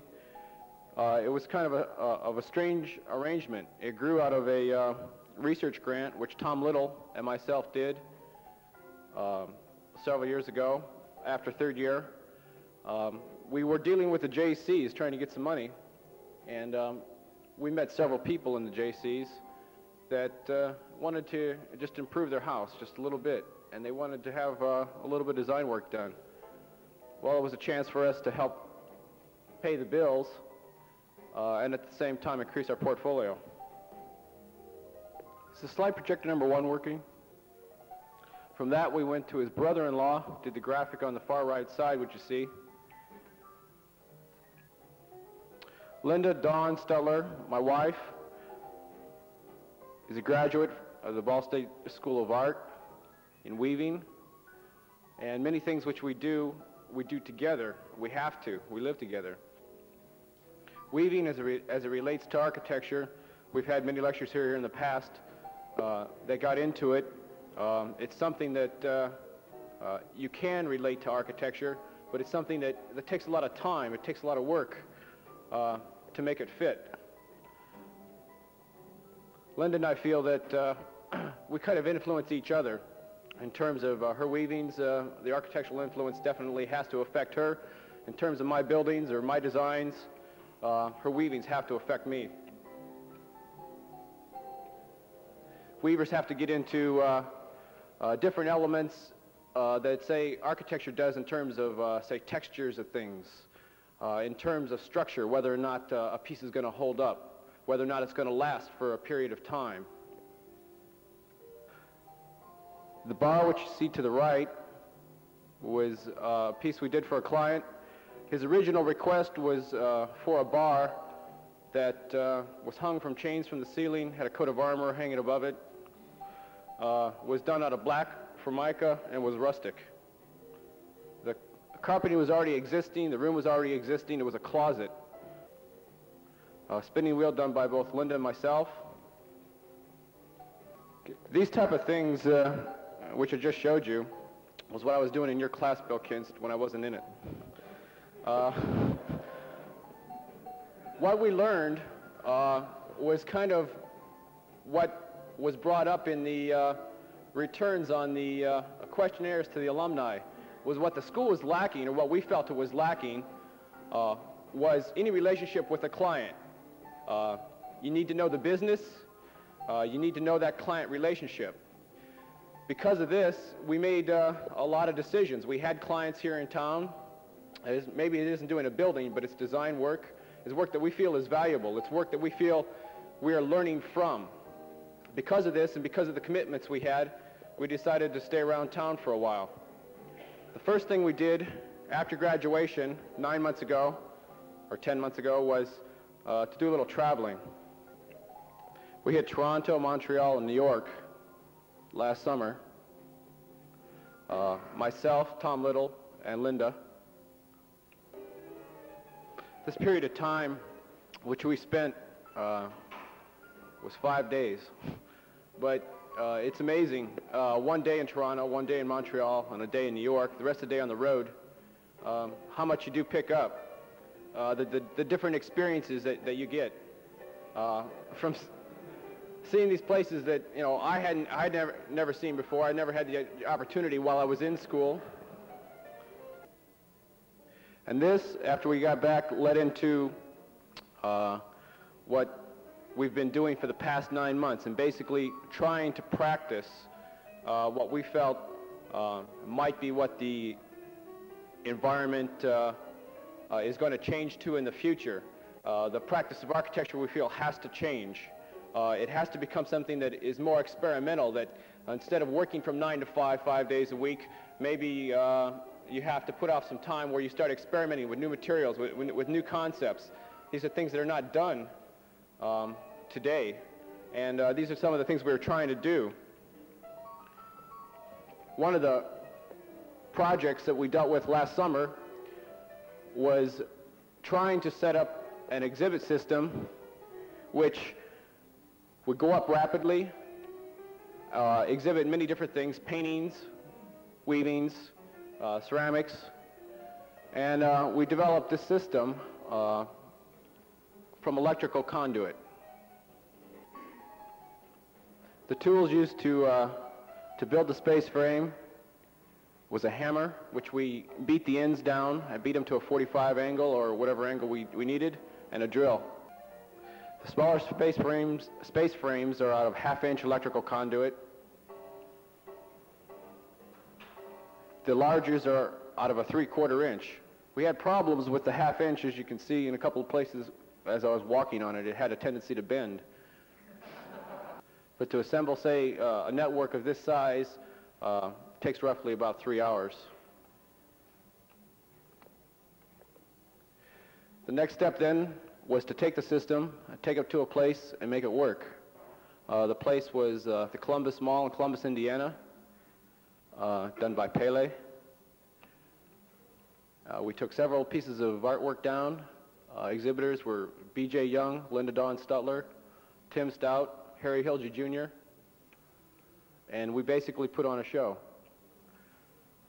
Trying to keep with the philosophy of creating a total environment, we produced a sound system. The speakers, which you're hearing now, we had built at that time, and we used to create a total sound within the space, something that the people could walk through and enjoy the works of art, something a little bit different than what was used before. We had the privilege of having the architect in the building at the time we were setting up, and he enjoyed it.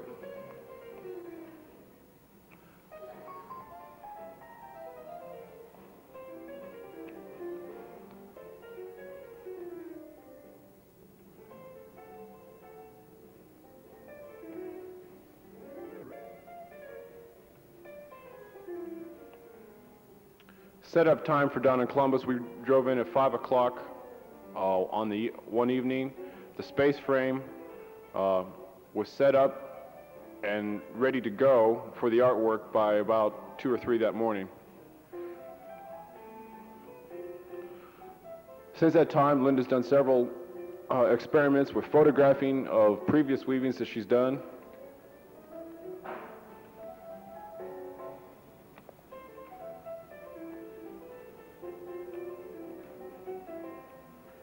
She's had a senior exhibit in the Ball State Art Gallery, that great architectural masterpiece.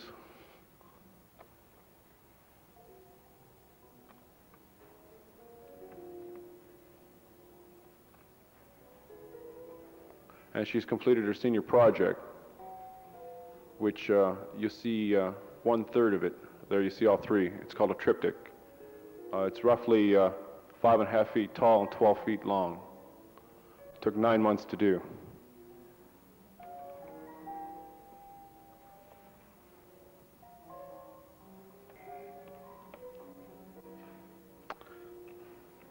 Another project which we worked on as a team was the design of a wall graphic for Montpelier, Indiana, a small town north of Muncie, about 20 miles. This is a web furniture store, the back alley side of it. Criteria for this project was it had to be something that the community could recognize as an object. It had to be paintable by someone whose painting experience was 3 closets, and it had to be cheap. So we created a large paint by number.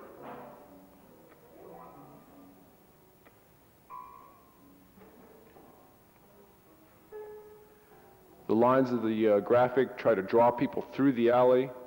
Architecturally, we tried to bring out the rear door, or the service entrance to the web furniture store. What is nice is that as you leave the bank parking, or the bank drive-up teller window, you run right into our graphic. It's right in front of you.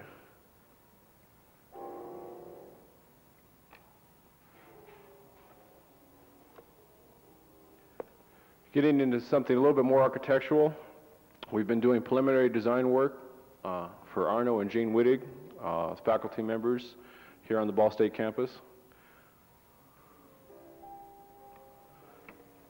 We're designing a house for a very restricted site, which basically has to look inward.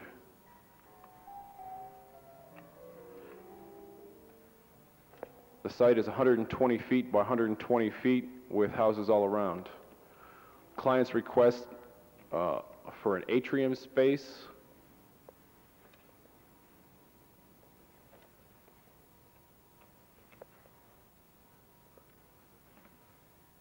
something a little bit different.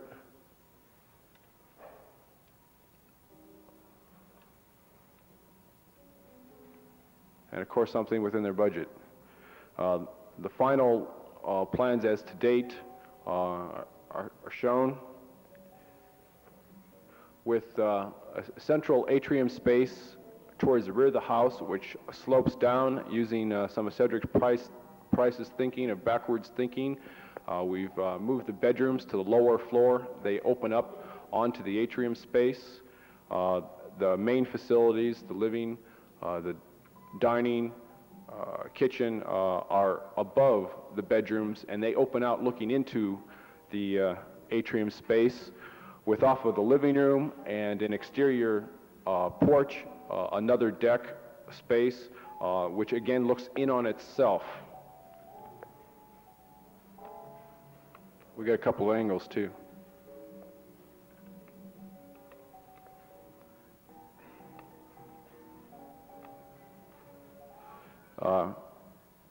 To say that, well, we're going to open up a business and just start off is kind of naive. We realize that, and we couldn't have gotten this far without some help. We've had the help from some of the best. Through Design America, we've picked up a couple of contracting jobs which basically pay the rent. By turning in bids, we've done extensive painting at Schwartz Paper Company and have learned, in that sense, the business. The egg on the wall here happens to be a photograph of mine. We also received the contract on the Dr. Patsy Dunn edition. Project architects, Design America, Bruce Meyer, project architect.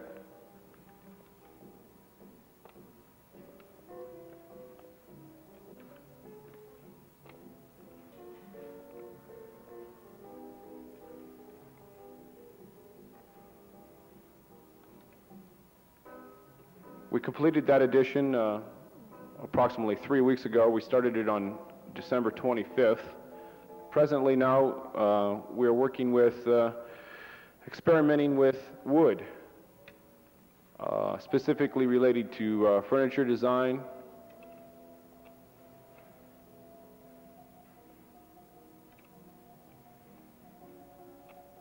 and the construction practice. We find that one of our major problems is not having access to the CAP.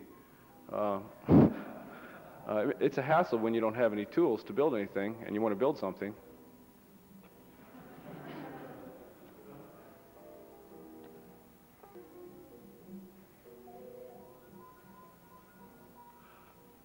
And the slides which you're seeing now is 60 acres of land, which we are working with the client at the present time, trying to tell them what to do with it.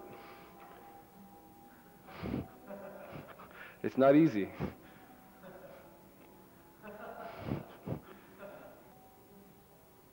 His first indications were to put up homes. Just let's get it in there and let's get some homes up. Let's make some money. At the present time, he hopefully is listening to our suggestions and going with caution, and we hope to be able to do something to fix him up in the future. And that's Pod. And I'd like to say, as we're setting into the sunset, thank you for letting me talk here, and goodbye.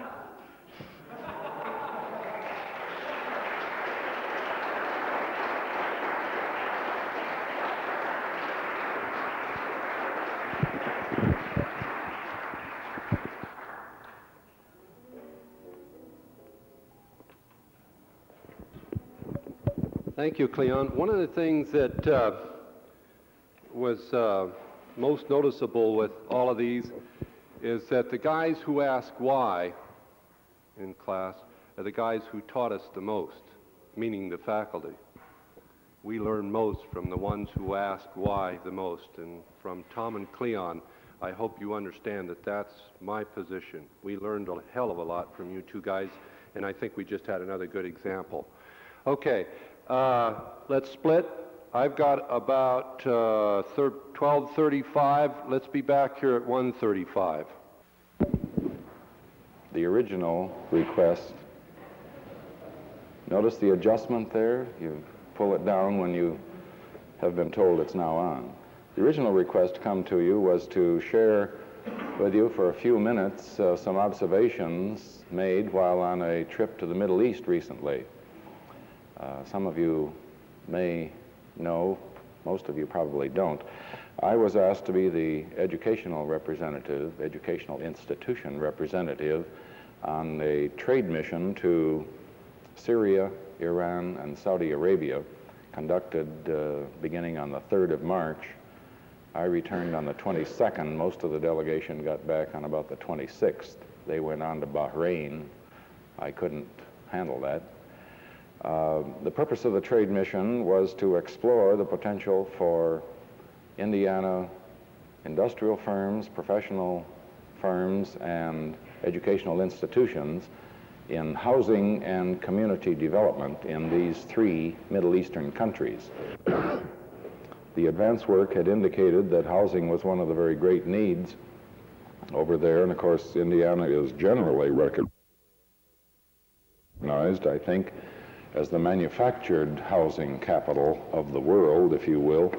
And so the thought was that by sending a group over, that we could explore the possibilities of getting some contracts for professional services, for actual construction projects, and for some educational services and technical assistance. And indeed, it would appear that some of that is possible. So Dean Sappenfield asked me if I wouldn't come and share a few observations with you. I reported somewhat more extensively to the Administrative Council of the university on Monday, and I allowed us how it would be fun to come and see what this group looked like today and learn a little bit of the things you are doing. In the process, not as a professional, but as almost a tourist, I selected some slides that I took on the trip and thought that if we ran through those rather quickly, it might give you some flavor of some of the things that we saw. I'm not sure that they're what a student of architecture and planning would have done had he been over there, but I've seen enough of polyarch projects to know that almost anything goes. So if we may, I really didn't mean it just that way, but incidentally, I had intended to touch base with polyarch as well as the London Center, but schedule change while I was there forced me to miss stopping in London. Are we on there? Could we? The first 3 or 4 slides are taken on the first stop, namely Damascus, Syria. I can't see a thing here. Is that focused or not? It may not be the best photograph in the world to begin with. Are we fighting against each other? The intent, that isn't in focus, is it? There we go. The intent, and please, all of these were taken on a trip that involved stops in 6 cities in 20 or 19 days. So, it was 2 days here, 2 days there, appointments all over the place, weather, etc., time of day. The intent here is to show how this city, the same kind of thing is true in Tehran, was built originally down in the valley, and as the population has increased, they've had to go up toward the mountain, or up into the mountain. Frankly, if we'd had opportunity to get into a taller building and get a perspective on this, it would have been better.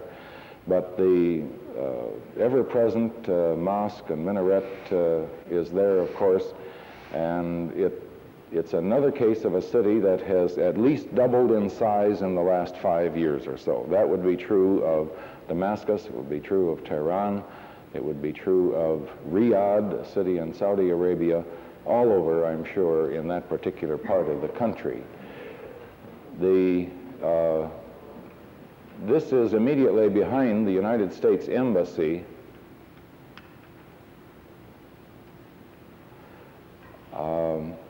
Damascus, of the 5 principal cities where we were, is the most developed, the one that has been there the longest, the one that has some character that is immediately recognizable, etc. Some of our embassy staff live in this particular apartment building. The use of blue all over the Middle East is amazing, and of course the Iranians reminded me that the Persians really discovered the dyes that resulted in that.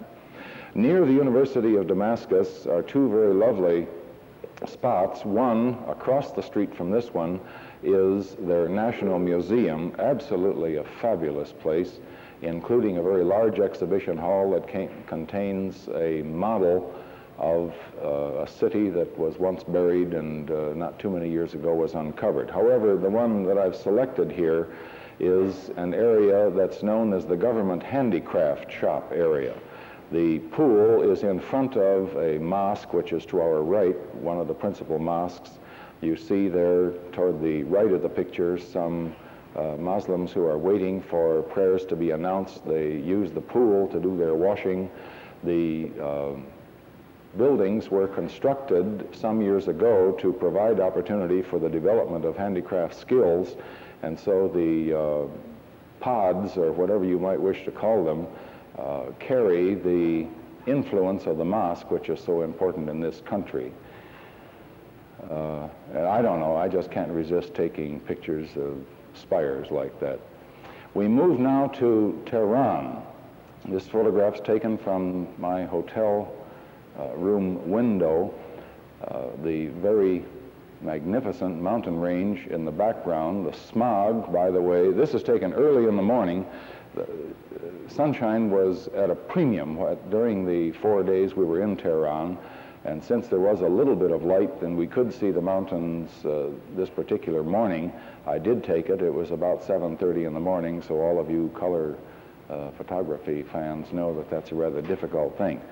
But the impression here, part of it is due to the perspective, yes, but what Iran has apparently had to do, at least that's what they say, is with the fantastic growth of the city, it's now a city of better than 4 million, they've just put building on top of building, row upon row, and are moving back toward those mountains. It is almost discouraging to those who have lived there for any length of time. Immediately adjacent to the hotel was an example of a building that is under construction. I thought the fenestration was interesting here. As you move around the city, you find almost bizarre attempts, in my estimation, to do something just a little different, even though you have to pile one building on top of another. An example, this is way out on the edge of town. It was the site of an international trade fair at one time. The national government has taken it over now for office buildings, etc. But another characteristic of the entire Middle East is that here you have something that's been in place now for 5 or 6 years, as I recall, but you see over on the right, there are still unfinished piles of dirt, etc. If they indeed intend to plant or do something with it, they simply haven't gotten it done. Typical of what we found all over the place. Not all of the construction you find there is of that rather hurry-up, modern, quotes modern type. This is a shot through the fence around some of the old Parliament buildings. Absolutely impressive in terms of their character, and immediately across the mall in front of this place are some new ones which are far less attractive than those, in my estimation. Here we are within a mosque-type building. This is actually not the traditional mosque, but rather a place where there is a school held for those who would become members of the higher orders of the Muslim faith.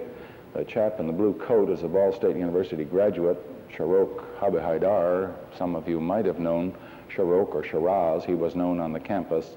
He was an art student there, currently is working with a new University of the Arts attempting to develop the curriculum. The other person who happened to be in the picture at that time is an Indianapolis architect, Ewing Miller. Some of you know Mr. Miller. But just a couple of shots to remind you of the intricate and very handsome, detailed work in the mosaics that was done. And notice in the upper reaches of this arch, it's not simply one plane, but rather the material has been brought out into a very handsome design. The Shah is rather widely known for his interest in himself as well as his country, and this is discussed widely, incidentally, within the city. This is called Sharad, an absolutely huge and rather attractive monument to himself. He is known over there as Shah, King of Kings, and I felt I would want to show you a couple of those. This visit was timed in accordance with the departure of my plane, so again, I wish it had been at another time of the day. Yes, that is snow on the ground, by the way, and it was on about the 12th of March or something of that sort. But the interior, if you can call it that, of this large monument attempts to reflect the traditions of the mosaic, the tiled mosaics that we found in the earlier shot. I thought that was rather interesting that that should be done.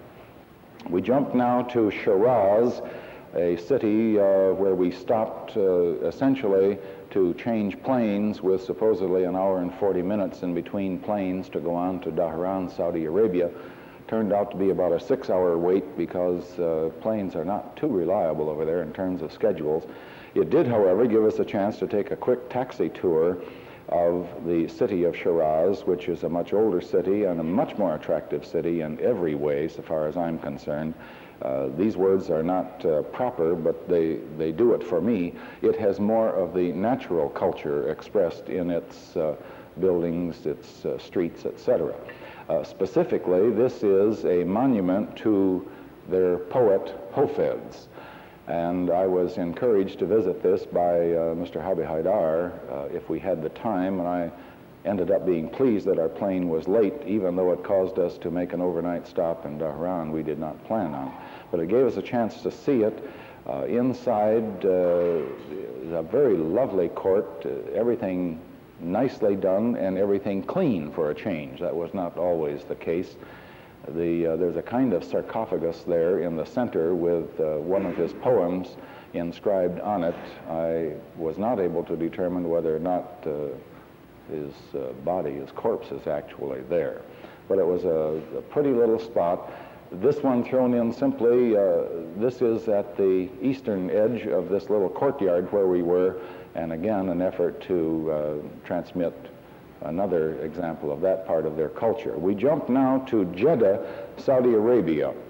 Jeddah is on the east coast. It is the commercial capital of Saudi Arabia. This is immediately outside the airport, and you might say, my gosh, that's an ugly picture. Why would he do that? With a specific purpose for you folks. Immediately adjacent to the airport, Jeddah, by the way, is located just 60 kilometers, about 45 miles in other words, from Mecca, which is the religious capital of the kingdom. Mecca and Medina are just a short way away. Each year, annually, at the end of their year, and that changes, their year is not 365 days as ours, but the Muslim is expected to go to Mecca to participate in what is called the Hajj. And during that 3-week period or so, when most of them attempt to get there, they are simply overrun with people. You have seen pictures, perhaps, of the large tent cities that are erected in the Mecca area. This particular structure was built to accommodate those who arrive by air, and that's a lot of them. It houses 10,000 people during the period of the Hajj. Not exactly in luxurious 2-room suites, I assure you, but 10,000 people are housed in that particular 4-story structure right there. Jeddah is also a city of contrasts. This happens to be an area which was given to the elementary secondary school system of the Jeddah Instructional Zone. It was formerly the summer palace of one of the kings, and it was young King Saud who lived here last, and it was after that that the royal family gave it away because he was quite a fellow, as you may recall, and they didn't appreciate everything that he did here. It now is the site of the administrative offices as well as school rooms, classrooms of the Jeddah Instructional Zone. The ever-present mosque in the background, of course. The rest of it, a lot of junk and rubble and buildings that are really inadequate for instructional buildings, but they're pleased to have them because about 50% of the classrooms for elementary and secondary school students in the whole country of Saudi Arabia are in rented facilities. They might be garages, they might be stores, they might be almost anything. One of the opportunities with a couple of Ball State University graduates was to see portions of the inner city of Jeddah, which normally our schedule wouldn't have permitted. But Muhammad Khan and Khalid Qadir did take me one day. The Leaning Mosque minaret. They insisted that we record that.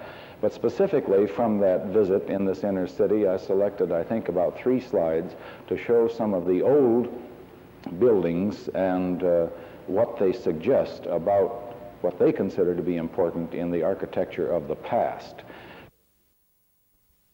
Notice the, I don't know what's happening here.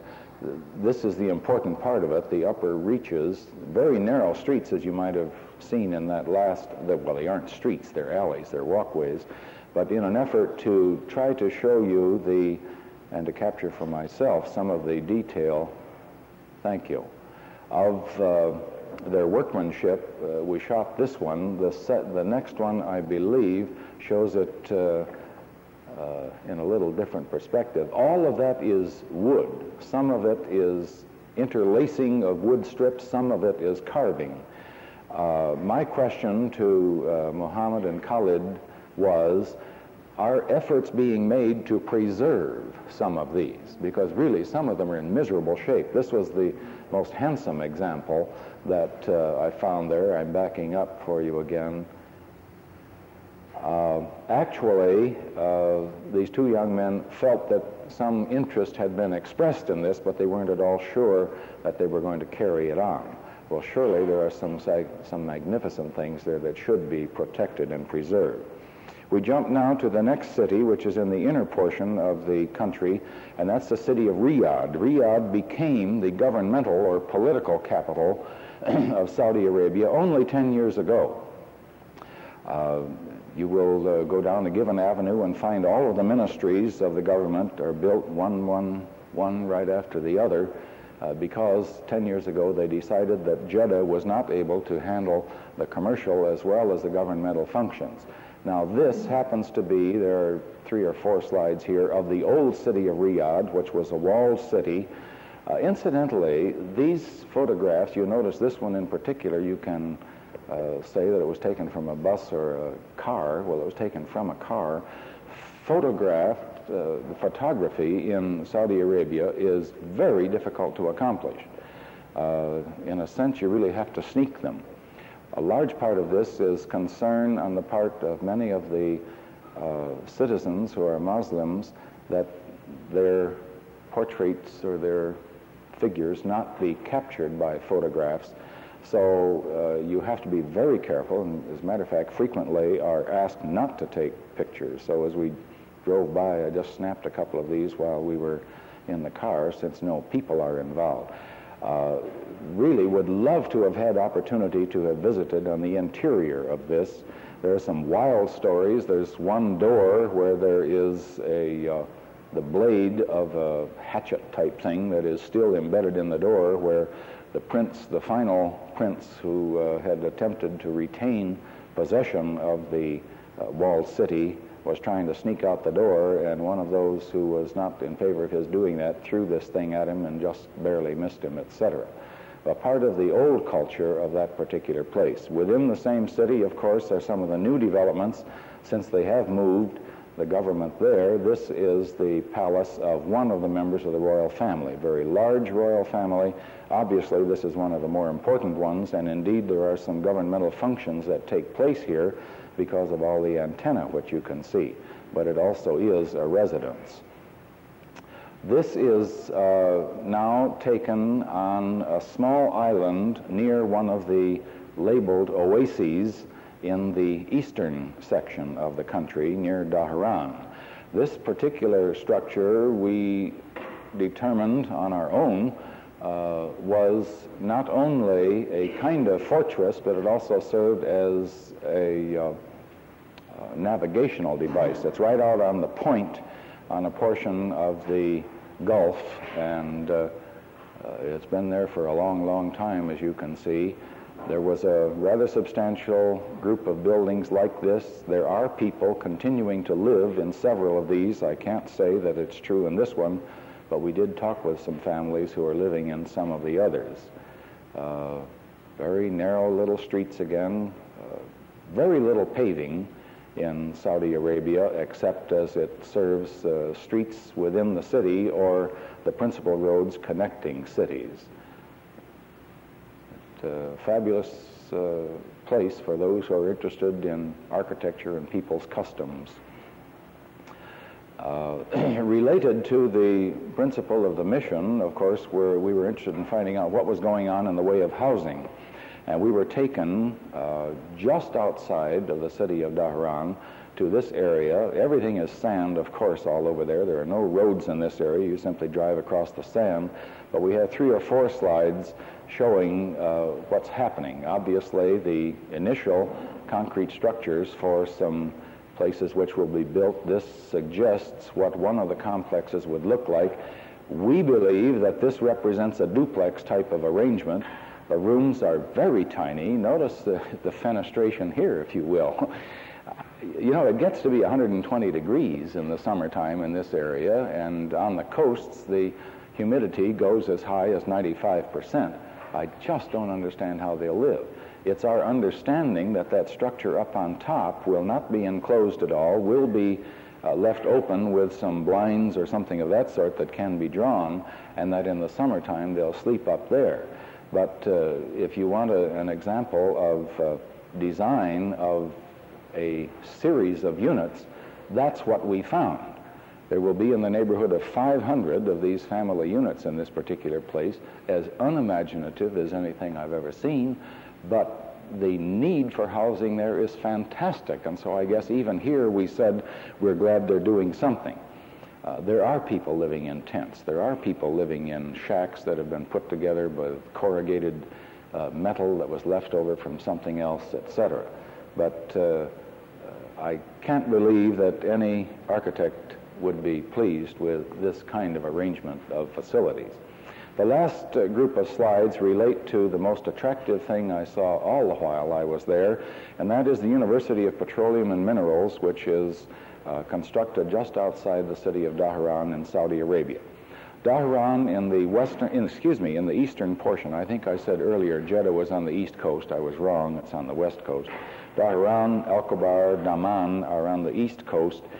25% of the world's oil is in this eastern region of Saudi Arabia. So it's quite natural that if they should construct a technological university dealing with petroleum and minerals, it should be here.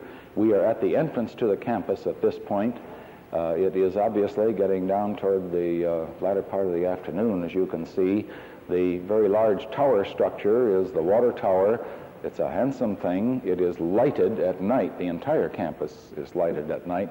But that tower stands out, well, you can see it, I suppose, for 50 miles. I'm not certain. But as we move into the campus, it's a campus plan that was done, executed through design and supervision stages by CRS, Caudill, Rowlett, and Scott. Absolutely first rate, most attractive, inside and outside. The plan is complete. That is, there is no construction going on at the present time. There will be 2 additional buildings added later, perhaps, but it was the one fully completed project that I saw in all of the Middle East while I was there. This is the base of the tower, and the building in the back is a mosque that was built for the students and the faculty who are there. The corner of one of the buildings. Interestingly enough, with this marvelous campus, 12 buildings at the present time, as I recall, and they are all known as building number 1 or 2 or 3 or 4. There isn't anything, even the library is called building number thus and so. You have to ask which building is a library. Well, it's number 9 or whatever it is. But one of the impressive things, particularly to those members of the trade mission who really have had little contact with architecture and some of its philosophy, is the way this one has attempted to retain as much of the virgin countryside as possible. These are rock which have not been moved in, but obviously the campus has been built around it. The colonnades that go around the central core of the campus buildings built right up to this spot. Here we go back over, get another view of that mosque area. It's really a most attractive place. Currently, about 1,800 students on the campus. You see the natural formations that are left all over. This is the library, and when I go on a trip like this, much to the almost aghast chagrin of some of my friends, I use nothing but high-speed Ektachrome because I want to be able to capture things like this. This was 5:30 in the afternoon or something of that sort. A very attractive library. Everything, by the way, is taught in English at this university, the only place that we ran into in the Middle East. Because it is technical, the textbooks are all written in English. This institution decided to go to a full English language instructional program. The scale of this, the interior spaces as compared with its exterior and its potential, did bother me a little. It seems almost cramped. Admittedly, this particular shot is not the best one if they were trying to say that their scale is a little better. But outside of that, I could find nothing to criticize about this one. No, this is not in Saudi Arabia. I came back through Amsterdam. I am of Dutch extraction, And I just had to include for you one of the shots to indicate that, you know, if you really work at this business and you want to develop the new Vincent van Gogh Museum, you do it that way, and of course particularly you get the crocuses out in the meantime. Well, that's enough for the slides, because that's all there are. And by way of comment in addition, I think perhaps I've indicated most of the points, particularly as they relate to the needs for housing over there. If you read about the amount of work that they hope to do, you might say, gee, that'd be a great place for architects and for construction firms to go. And in one sense, that may be true. But because of all of the money that has suddenly come to this area, the competition is fantastic. You're bumping into people from almost every country in the world. For example, while there, we passed a project, and I observed the workers and the trucks who were there, and I said, they look Korean. Having been to Korea, they seem to recognize it. Oh yes, that entire contingent is. Well, here Korea has its own problems, and lots of people have been asked to assist them, and that's fine. But a firm that was successful in getting a contract to do a particular construction job, as is true of all firms, they were required to import all the labor and all of the equipment in order to accomplish the project. And their way to solve the problem was to go to Korea and actually engage 2,000, I think it was, Koreans to bring their own equipment, their trucks over there, and so on. So it's a pretty hectic place. And if you want to take the jump and go over there, why, perhaps you'd like to visit with Mr. Miller. As an architect, he visited the place. He can tell you something about it. There were some others who would have some notions of that sort. Did I possibly raise a question in anybody's mind, or did I say something that you didn't understand you'd like to ask about? You're behind schedule already, I know, but I think it's unfair not to give you that opportunity.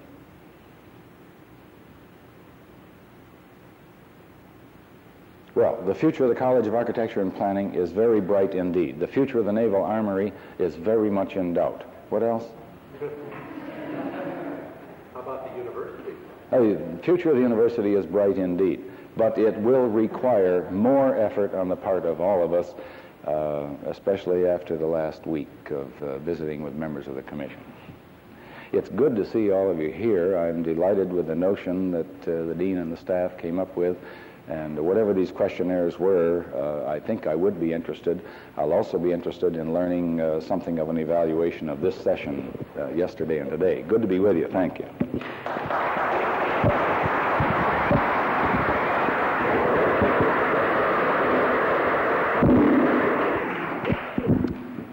Thank you, John.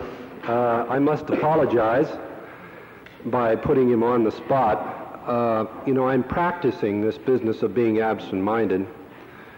The topic of his talk happens to have emanated from myself and two other faculty members from this university who, through some discussions with Lieutenant Governor Orr, talked about what could we do in the Mideast, and out of that discussion, and finally the discussion through several universities in Indiana, came the trip that John went on. So who should know better than me what he was going to talk about, because the very things he was answering are the questions that I put to him before he left. So there you are. Okay. We have as our next speaker a young man who's young man. You all are. We all are. Thank you. Who's caused quite a bit of attention while he was here, but even more so because he was one of the few who has been fortunate to be attracted to an office of some repute, and in addition has had the very good fortune to work with someone who has been a friend of ours, Walter Nesch.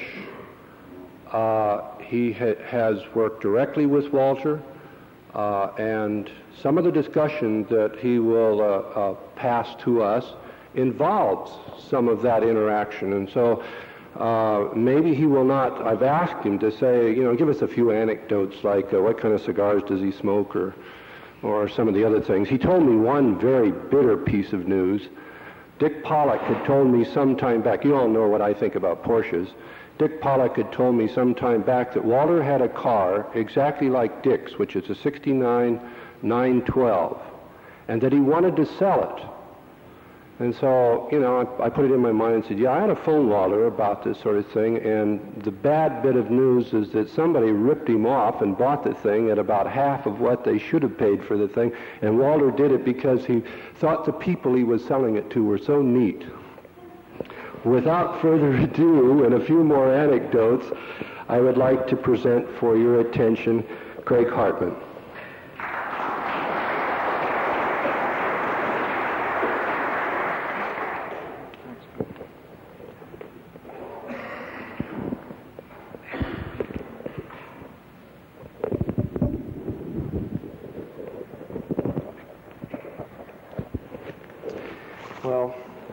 Actually, Walter doesn't even smoke cigars, but the fact is he has worn some incredible outfits to the office before. As a matter of fact, they range from white sneakers with black suits to yellow cowboy boots.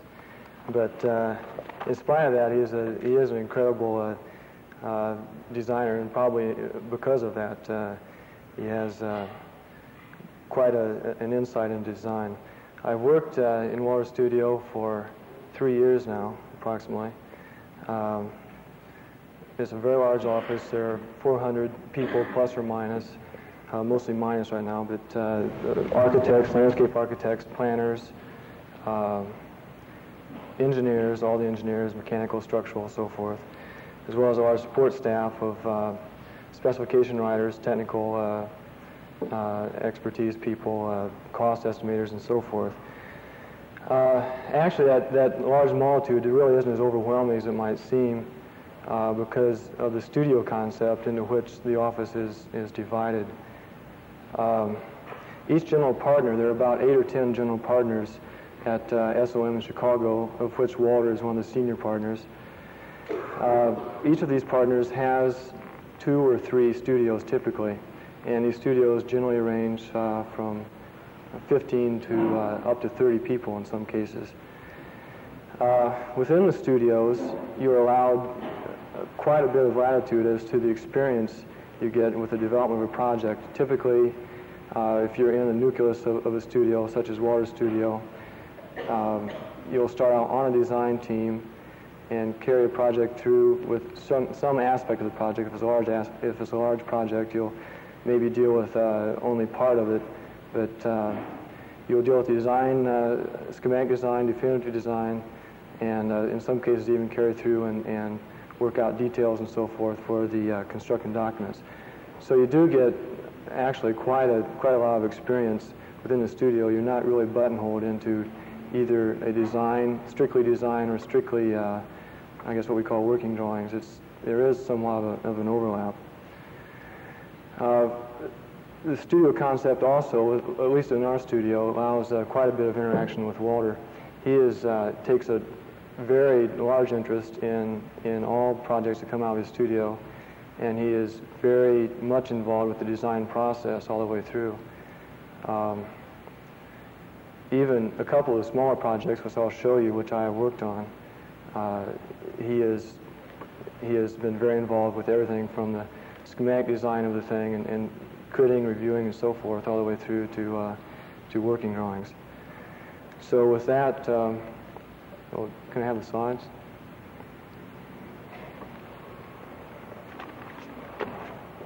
We can have the slides here. Okay. This is the first project that I was involved with when I got to SOM. When I arrived there, it had already been pretty much through the schematic design phase, and my involvement was mostly in definitive design and to some extent working drawings. It's the Art Institute of Chicago, and the slide on your left shows the way it existed in 1972. It's the small 2-story structure there in front of the wall of high-rises along Michigan Avenue, with the single gallery extending across the railroad track. Functionally, The Art Institute's made up of 4 basic parts: the museum proper, which is shown in the graphic representation on the right side, the art school, and the Goodman Theater, and administration for the entire project, or for the entire facility. The existing facility apparently my focus isn't working, is bounded by Michigan Avenue, Monroe Street, Adams Street, and Columbus Drive. Now, the slide on the right shows the existing facility on Michigan Avenue, which was designed in 1896 by Shepley, Rutan, and Coolidge, and eventually it had some additions added to the north and south sides, which you can see in the existing conditions here on the left side. I'll get it right here. Okay. This is the hall that extends across the railroad tracks. It's presently a gallery, and it's built over the air rights. It connects the Michigan Avenue facility to the old school facilities, which are subgrade or built at the level of the railroad tracks. And then as you go on around to the other side, looking back from Columbus Drive looking to the west, you can see basically what was a parking lot, and sandwiched between the parking lot and the railroad tracks was a little courtyard called McKinlock Court. You can identify it there by the trees sticking up. It's again, it was also subgrade.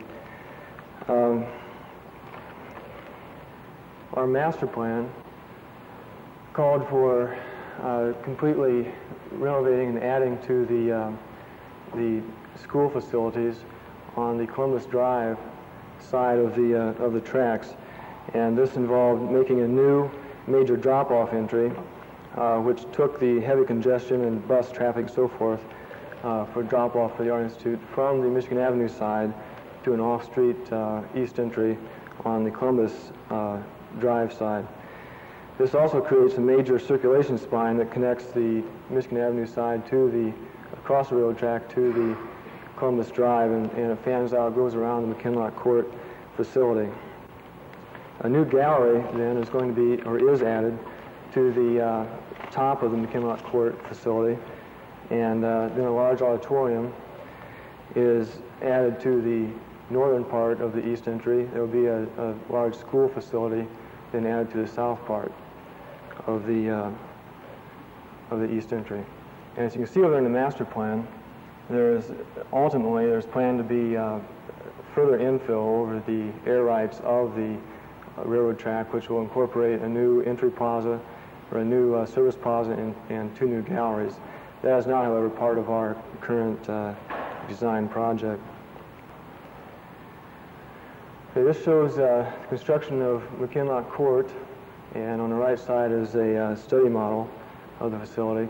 You can see what we did was to add a new gallery above the existing wall, and at the parapet line we put in a glass wall which separates the old from the new, and then the painting exhibition will be on the interior walls.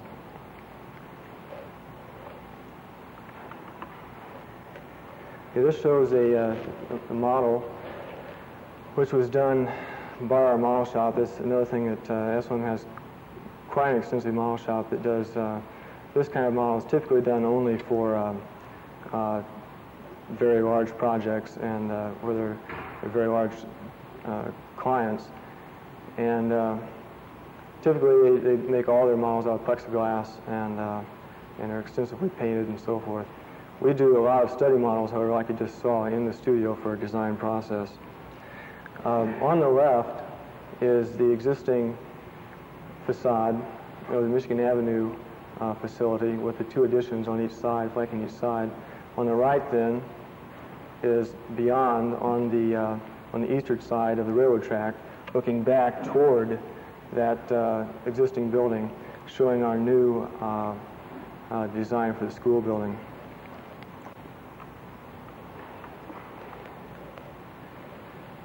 This is the school section itself, as it was in design model and as it is now presently under construction.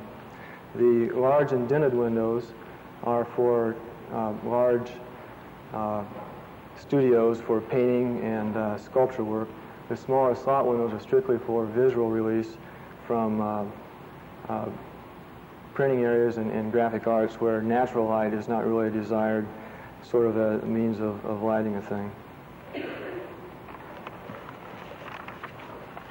This is the Sullivan Hall section, which is relatively interesting in that inside the interior, which you'll see on the right-hand side there in the rendering, is going to be reassembled in minute detail the Louis Sullivan Stock Exchange room from the old Stock Exchange building, which was destroyed a few years ago, which was torn down for economic reasons, unfortunately. But the one fortuitous thing was that people did have the foresight to go in, and it was carefully documented, piece by piece. The ornamentation was removed from the room and was stored. And now that the new Sullivan Hall is going to be completed here in the Art Institute, it will be completely reassembled inside this mirrored glass area you see here in the center, and will serve as sort of a lobby and a meeting area.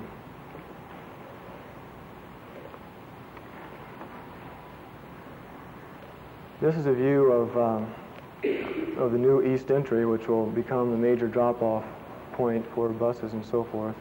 And you can see that what was left of the old parking lot has now been converted into a landscaped extension of Grant Park, which is on the opposite side of this street. So actually, it's brought the park in, and it's actually improved, I think, considerably the street frontage along Grant Park. This is another view on the left of the Grant Park Gardens, and you can see the archway there on the right-hand side of the slide is another reconstruction from Louis Sullivan Stock Exchange building. It again was disassembled and stored, and now will be reassembled and put in this garden as a sculptural element, which also should be quite interesting. Oops. Okay, this is the new large auditorium as it is under construction, and as hopefully the final interior will be.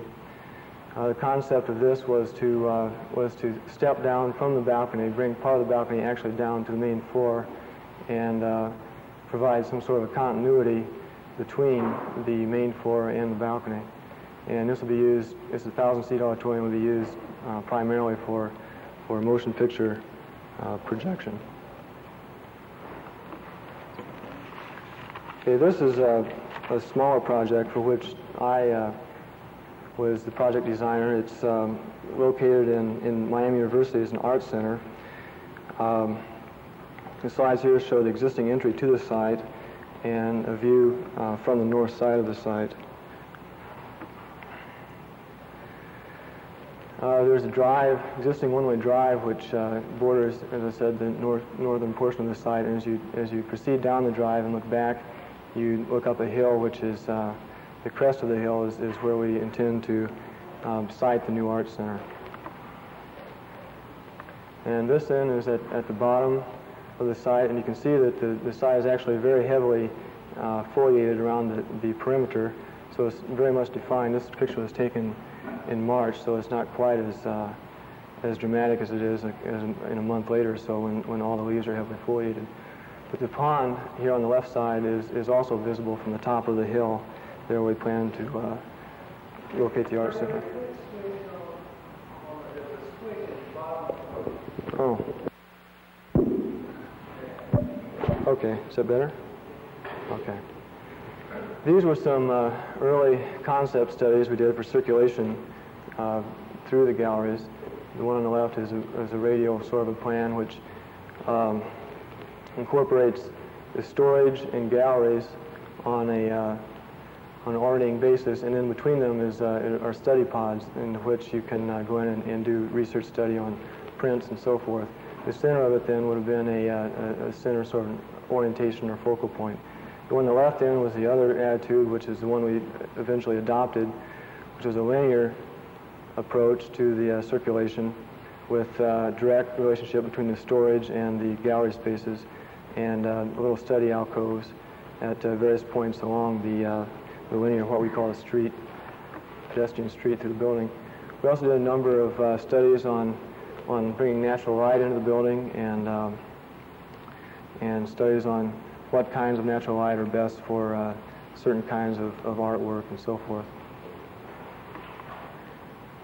This then was another study that we did early on, which is the use of various multimedia techniques within the museum, means of using both the exterior of the building as a media source and then on the interior utilizing some kind of a movable sort of a informational source or media source, which could have rear projection of slides and introduce sound also into the experience. And this, I assume most of you are familiar with the field theory concept that we use in Walter's studio, which is a geometric basis of determining form for building. This is the field that was developed for the art museum. It was a series of concentric rotated squares which were then pulled out along one axis to make a series of progressively increasing in size the squares. The reason for this being that we've done a series of concept studies which indicated that we wanted to have a museum which would sequentially increase in size for the galleries to exhibit various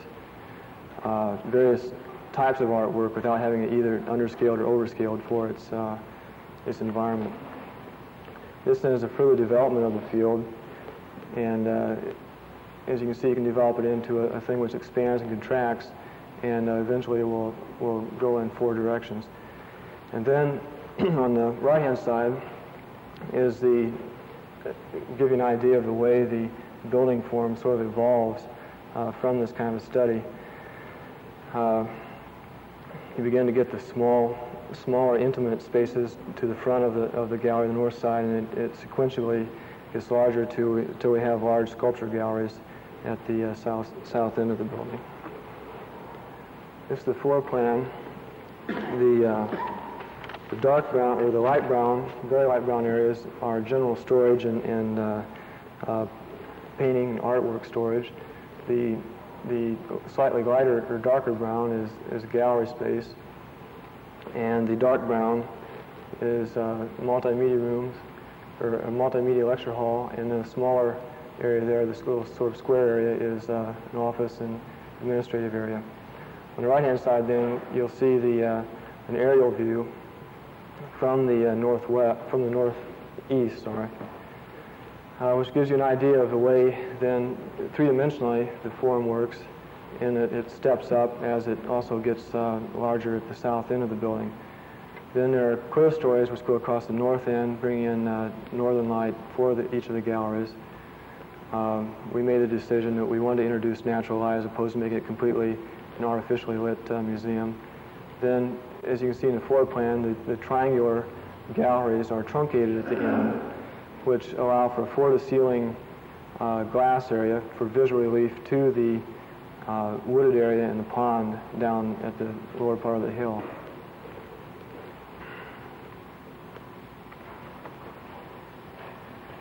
These were a couple of study models that were done of the facility. Again, giving you some idea of the three-dimensional qualities of the building. The slide on the right-hand side is a large blow-up of one of the ends of the galleries, showing the use of the wooden truss, which actually sits down upon the limestone. So we're creating sort of a band of limestone which increases in size. Then the wooden truss sits down on top of this, and all this is naturally or is exposed to the interior. Another view of the truss section. We used, in order to decrease the weight of the truss, the apparent mass of it, we used steel tension members spanning between the two web members next to the clear story in the center, which essentially creates a king post sort of a system, and allows us to reduce our member sizes considerably. This is a view of a rendering from the northwest side of the facility, and a close-up of the exterior of the multimedia room. There will be two little reflecting pools, which can also be used as a sculpture sort of display area next to the adjacent to the plaza, entry plaza. This is the interior of the multimedia room, giving you an idea of the character of the roof. Again, we're using the steel tension members in the roof, which again reduces our roof member sizes and allows us to get that up relatively high, and at the same time providing some kind of visual interest within the room. All the wood, I might add, is painted white, which is a carryover from the galleries, which we decided to sort of minimize the architectural sort of qualities, I guess you would say, of the trusses, and try to minimize their visual impact and reemphasize the artwork itself. This then is a view as you enter in through this glass greenhouse, sort of a vestibule, into the first the lobby and sales area, and on the other side of that partial height partition then is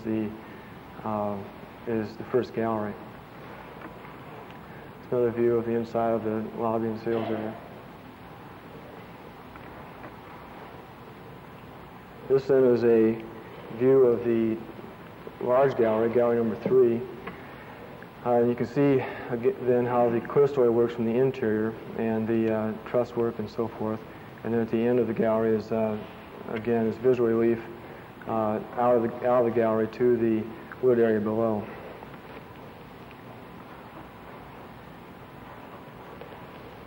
This then is another view of the clear story, which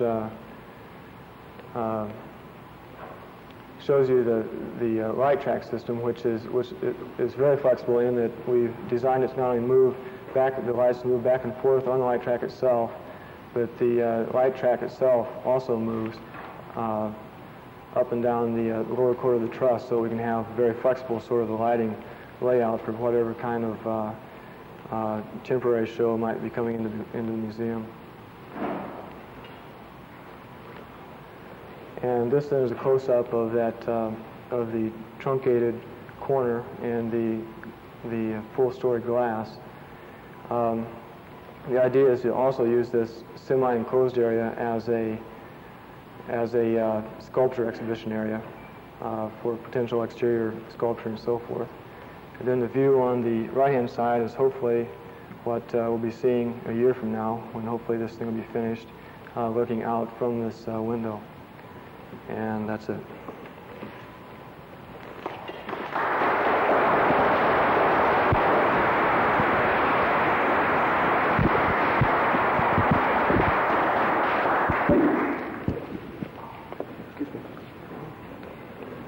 Thank you, Craig. Our next speaker, in this instance, I think I can truthfully say I didn't know him when he was here because he got out of here before I got here. How did I put that? Sounds like prison, doesn't it? In any event, in the short discussion I have had with him, I think it's going to be a particularly interesting revelation because it takes on some aspects of the profession that in this whole technical involvement we get lost with. One of the things I want you to do, he's going to present 2 films, and in this instance I want you to remember that this chap was never exposed to Kurdish. Several of you who have graduated after him know of the tremendous influence that Kurdish had on this school for the 1 quarter that he was here and then a couple of presentations after that. So remember, that influence didn't happen, that this happens to be the influences that he found himself without the benefit of Kurdish, and I think it'll help put it in a kind of a framework that makes it rather fascinating. So I am pleased to present Mr. Dave Bailey and his films.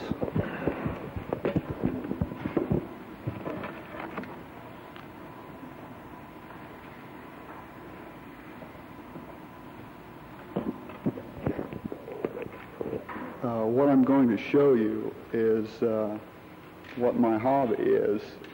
Now, I do architecture. I work in architecture. And I do this for fun. And I also do it because I like to see feedback on my design work quicker than I think any of us get in architecture. I'm sure all of you feel somewhat the same way. The two films I have here are what I consider my best, which I've done in the last 3 years, both of them. The first one I did last summer, and it's difficult to describe it because it uses all kinds of film techniques, double exposure, animation, drawings, all kinds of things like that. The second film is just strictly design, pure design. It's geometrically, that is. It's based on the equilateral triangle, and I used a kaleidoscope to make it.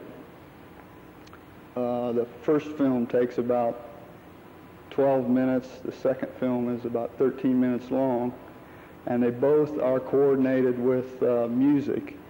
The second film, the kaleidoscope film, is more directly related to the music because of the rhythmic nature of both. However, the first film, which uses music by the Mahavishnu Orchestra, is the music is not as critical, but yet it accents the action. The first film is called Summer Dreams, which was kind of an idea related to what happens in the film. The second one is called Kinetic Serendipity, which if you know what the meaning of the two words are, then you connect them, and that's what I tried to do. So I might as well get started. I'm going to run the projectors, so there's going to be a pause here while I go upstairs, and Cleon has consented to run the sound for me.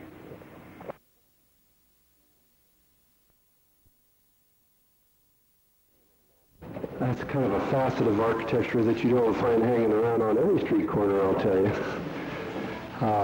Terrific. Our next speaker is not one of you, in the sense that he is not a graduate of this school, but shortly will be, and the first of his kind, the first master's degree from this school. When we first talked to Johannes, the concepts that he brought here from Germany, his native Germany, we don't know what Uwe had to do with this. We never have discovered that. But in any event, in the earlier conversations, it would appear that his interest was more of a sociological one than it was an architectural one. And I'm not sure he's really looked at it this way. And that he was asking, how do we consider our elderly buildings, notice I put buildings in there, don't look at me, as compared to how do they do it in the old country? And so the earlier parts of his program had to do with historical preservation. Well, those of us that have sat in on his program, Dave Hermanson, myself, and Tony Costello, and Uwe Kohler, kind of hedged on that bet, saying, look, Europe has a historical heritage much richer than the United States, and it's an unfair comparison. So we convinced him, after some time, to look rather at the recycling of the older buildings. And I must admit that I was particularly enchanted with that, because in all of this resources conservation thing we've got going on us, it's one of the things that we have to look at, is that we have to say that the old buildings in essence represent capital, And every time we destroy them, it's that much of our resources, both sociologically and materially, is that we're destroying. So in this sense, Johannes Dickel has been looking at these comparisons, and I therefore would like to introduce, for your interest, Johannes Dickel.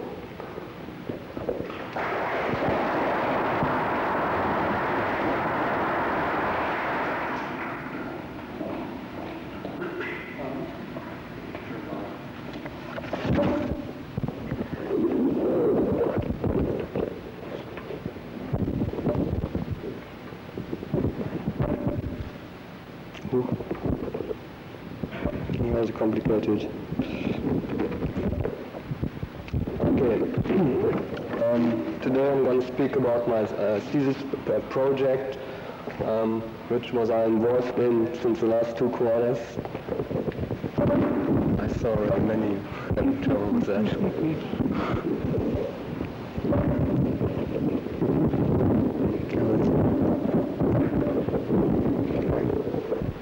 Thank you.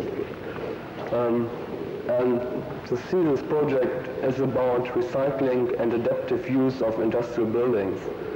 And I'm now 6 months here in the United States, and so far as I can judge this thing, I think it's one of the most remarkable movements here in the United States.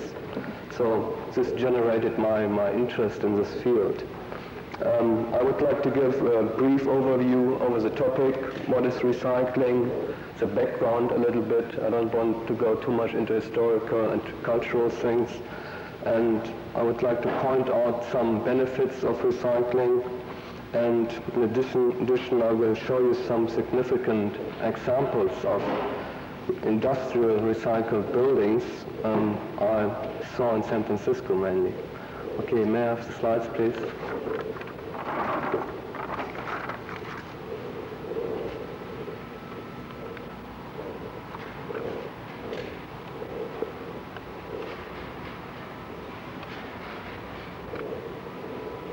It's 130.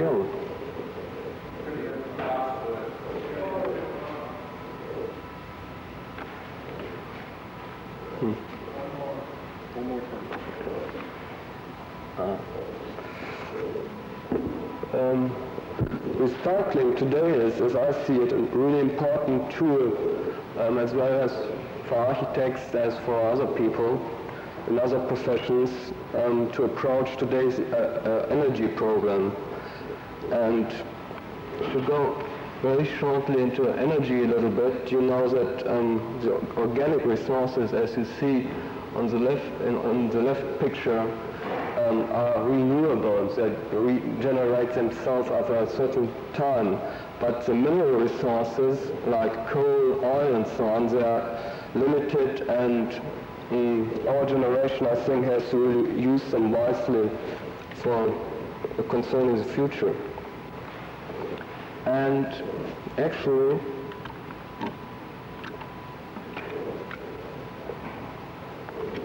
could you focus this, please? An increasing number of architects is today involved in recycling projects. I read a survey in the architectural record that about 77% of architects, of us architects out from 250 firms are involved in recycling. I think that's quite a lot.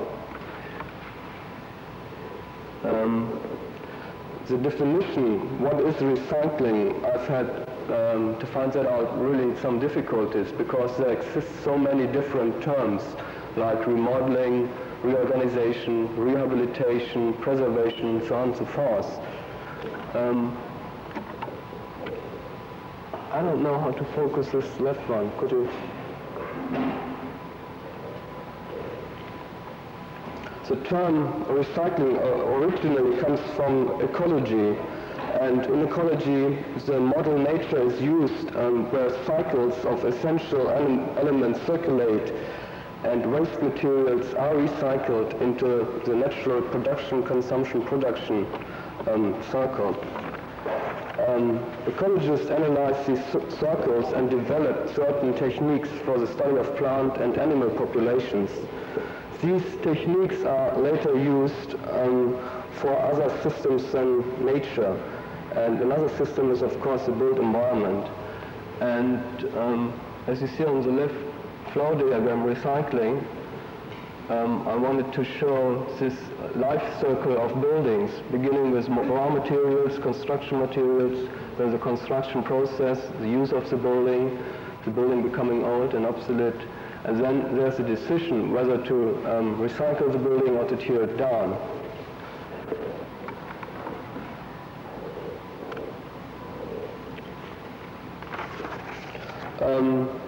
In Europe, to give an example, many old buildings have been recycled throughout history just because they outlived their function more or less. And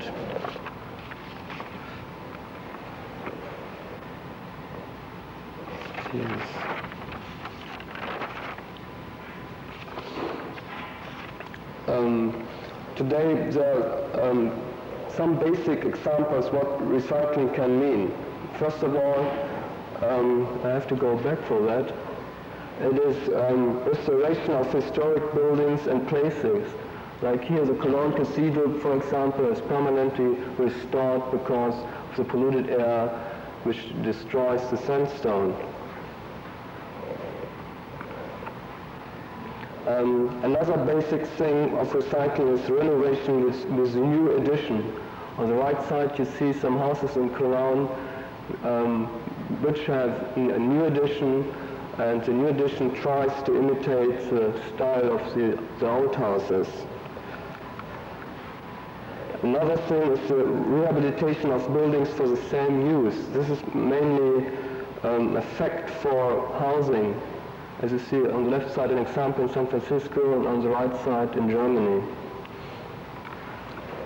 And of course, as a last thing, recycling can mean the rehabilitation of old buildings for adaptive use. This is an example in California, an old warehouse recycled into a restaurant.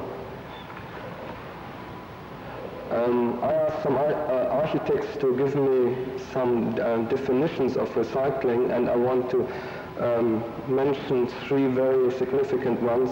Recycling is the conversion of older stone structures into suitable environment for present-day use. And another one said, recycling implies changing to use of a contemporary need. And another one is recycling is the sought-for modification of existing structure to new use. As you see, very important is that recycling always stresses the new use. And my topic, recycling of industrial buildings, former use for industrial purposes, and the new use can be different kind of uses and functions. To go a little bit into the history background of recycling, in Europe many older buildings have been recycled and adapted to new use today. I just want to point out that many buildings in Europe represent a certain form of organizational structure of society. For example, this castle on the right side near Cologne represents the power of the empire in these days. When the society changed, this became meaningless, and these buildings outlived their function, and today people begin to think about what can we do with these buildings, and they try to adapt these to new uses. In the United States, the approach has been quite different. Recycling was mainly only labeled or regarded as historic preservation and only accepted within its own limits. On the right side, so you see St. Patrick's Cathedral in New York, which is such a landmark. On the left side, some brownstones in Chicago, and it's the question of these buildings are going to be recycled. As one stated in an article about urban renewal, preservationists were usually content if they could save famous buildings here and there, and helplessness stood by while whole cities disappeared before their eyes. So recycling of buildings which were not regarded as landmarks started to a greater extent not before the 1960s. This has different reasons. One of the reasons has been the energy crisis, of course, where suddenly prices for oil and gasoline stock rised. And in this situation, the AA specified the following energy conservation concepts. First, the reduction of energy consumption in buildings through increasing the efficiency of the building as an energy-saving mechanism. And second, the reduction of the demand upon energy raw materials from nature's capital account. On the left side, you see New York with all these skyscrapers, which certainly use a lot of energy. And on the right side, you see now recycle warehouse in San Francisco. Another reason, of course, has been changes in technology, for example, the Industrial Revolution or mass production, so on and so forth. Going now to San Francisco, this you see a waterfront area, and the question arises why all these old warehouses suddenly became vacant. And one of the reasons has been that this area in former times has been the original harbor of the city, and when there was a change in technology and they introduced, for example, container techniques, they needed more space, so the harbor went out more southwards and over to Oakland, where more space was available, and all these old buildings became vacant. Old industry like this one on the left, and whether they declined or they're confused with other enterprise, so that all these industries more or less moved to another location.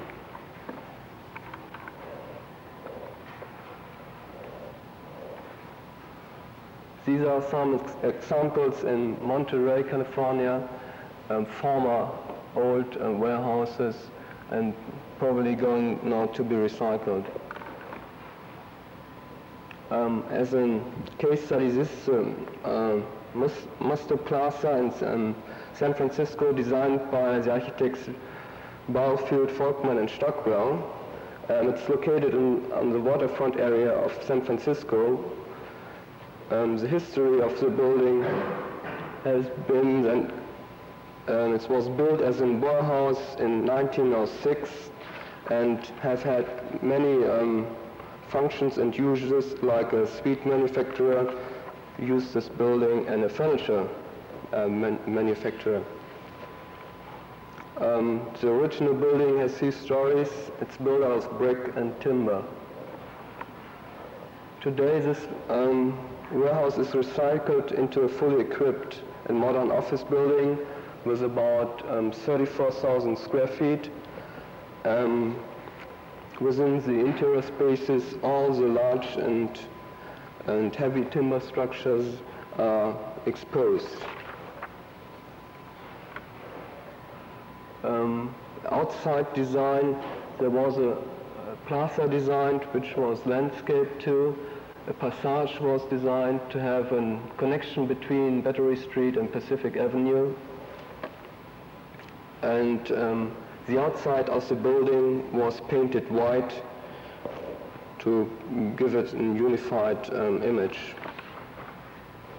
In addition, new skylights were added to get some light into the interior spaces, and especially for California, they have very tight earthquake codes there, so they had to reinforce the whole structures, and they did it by new timbers, diagonal timbers, as you see on the right slide. Okay, the second building we want to look at is the cannery in San Francisco. The architects are Estrich, Homestay, Dutch, and Davis. This cannery is located near Fisherman's Wharf. Probably you all know that attraction for tourists with a lot of shopping facilities and commercial crab fishing boats. history of the building was built in the 19th century as a cannery, which operated until after the Second World War. The original building was a 3-story building. All exterior walls were brick, and interior framing consisted of heavy timber posts and beam construction with wood floor and roof joists. The problem for the architects has been to recycle this warehouse into a complex of eating, drinking, shopping, and entertainment center. And as the architects stated, as we studied the characteristics of shopping centers in Europe and the Americas, one dominant similarity emerged: the absence of any explanations or signs. You could see what was being sold. So we decided to adapt this idea of a crowd open-air market by permitting the architecture to set off the products being sold. That means Americans are normally used to suburban markets with only one level, and this building had to have 3, so they tried to show the people who approach this building that on all 3 levels there is a possibility to do your shopping. In order to achieve this goal, 2 structurally separate units were created, as you see on the right side, and a passage was leading through these 2 different buildings.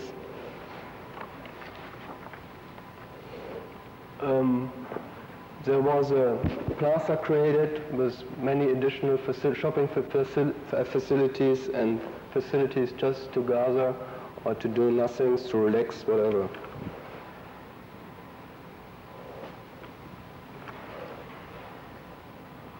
There are some new structures added, like this little greenhouse with a pottery, to achieve the goal of the complex shopping center. The next building complex we want to look at is Girardelli Square. The architects are Wörster, Bernardi, and Emmons, and the location is about 2 blocks from the cannery away. Girardelli Square is probably the most famous example of recycled industrial buildings throughout the United States, and it has won a lot of awards and has been widely published in newspapers and magazines throughout the country and abroad. And it is an example for successful recycling of an old building into a contemporary use as a unique shopping, dining, entertaining center. The building itself contains over a number of single buildings. The oldest one is built in 1893, a wool mill. It's actually the oldest factory in the West. The whole complex changed its use several times during the time. So, for example, it was used as a chocolate fabric, and later then the Golden Grain Macaroni Company took over. Till some interested people and architects recycled this whole complex. The recycling process itself was accomplished in 2 stages. The stage 1 was finished in 65 and stage 2 in 68, and the whole costs of the entire totally complex is $11 million. Today, the Girardelli Square offers 15 highly specialized restaurants and bars, and a gallery, cinema, and 33 different shops. A lot of different activities going on there, and people from all over the country, as well as people living in San Francisco, join this place very much. Coming now, speaking a little bit about the benefits of recycling, I have to say that it's probably very hard to make any general statements about this, because every single recycling situation is unique, and actually you can't say, well, in general, recycling costs less than building new. But there are some trends you can observe. One thing is, of course, recycling implies a less use of expensive materials.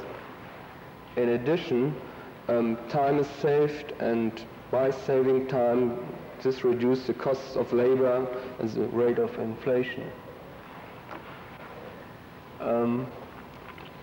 In Time magazine, there was an article about recycling, and they stated that recycling would be about 25% less than building new. But many architects said to me that, especially in California, where you have this earthquake problem, and you have to accomplish the codes which are set up, and there's, especially for old brick buildings, very tough, that recycling can cost even more than building new. Certainly, one benefit of recycling is that you can deal with spatial and very, very highly spatial qualities, and you have these big rooms with wide spans, and you can really do a nice interior design. In addition, these rooms are especially very good and ideal for landscape offices.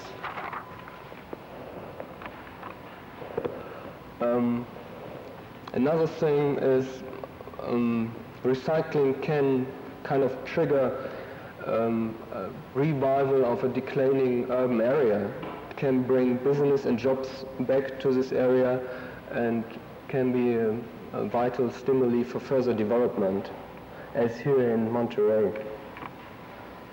Furthermore, recycled old buildings can be a source for educational purpose for the community, because every architecture represents the time it's built in, its cultural and social values it presents.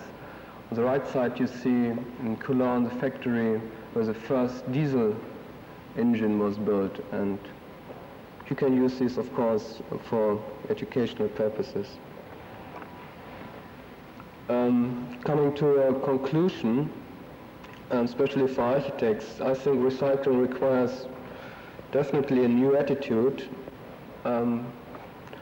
of architects. It requires more pre-design work, like survey, like analysis of condition of a structure.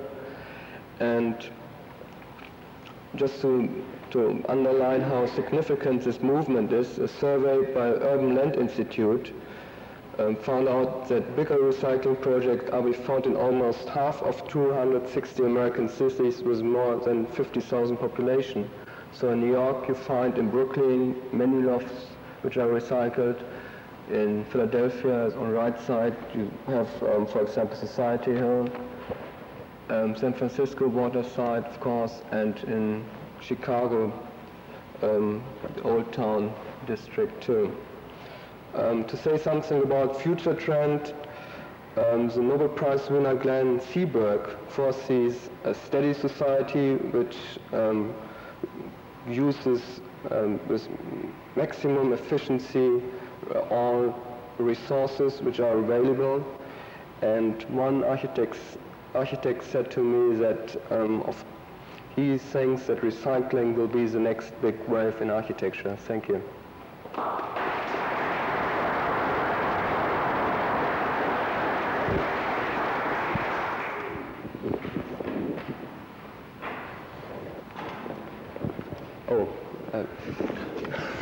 I want to add something.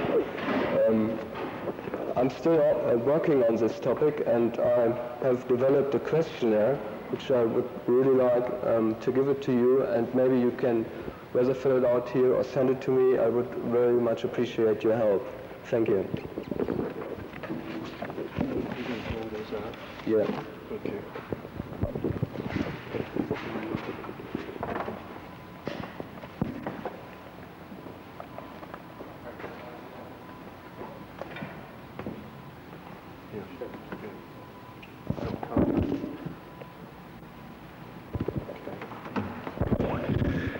Thank you, Johannes. That's an example of where we're going, both insofar as the graduate school as well as a very big part of architecture, something I think you will all be involved in. Well, we're coming down to the end.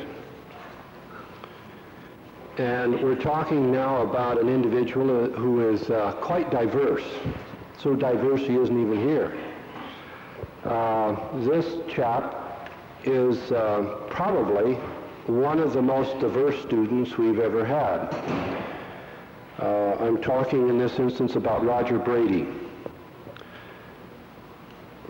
Roger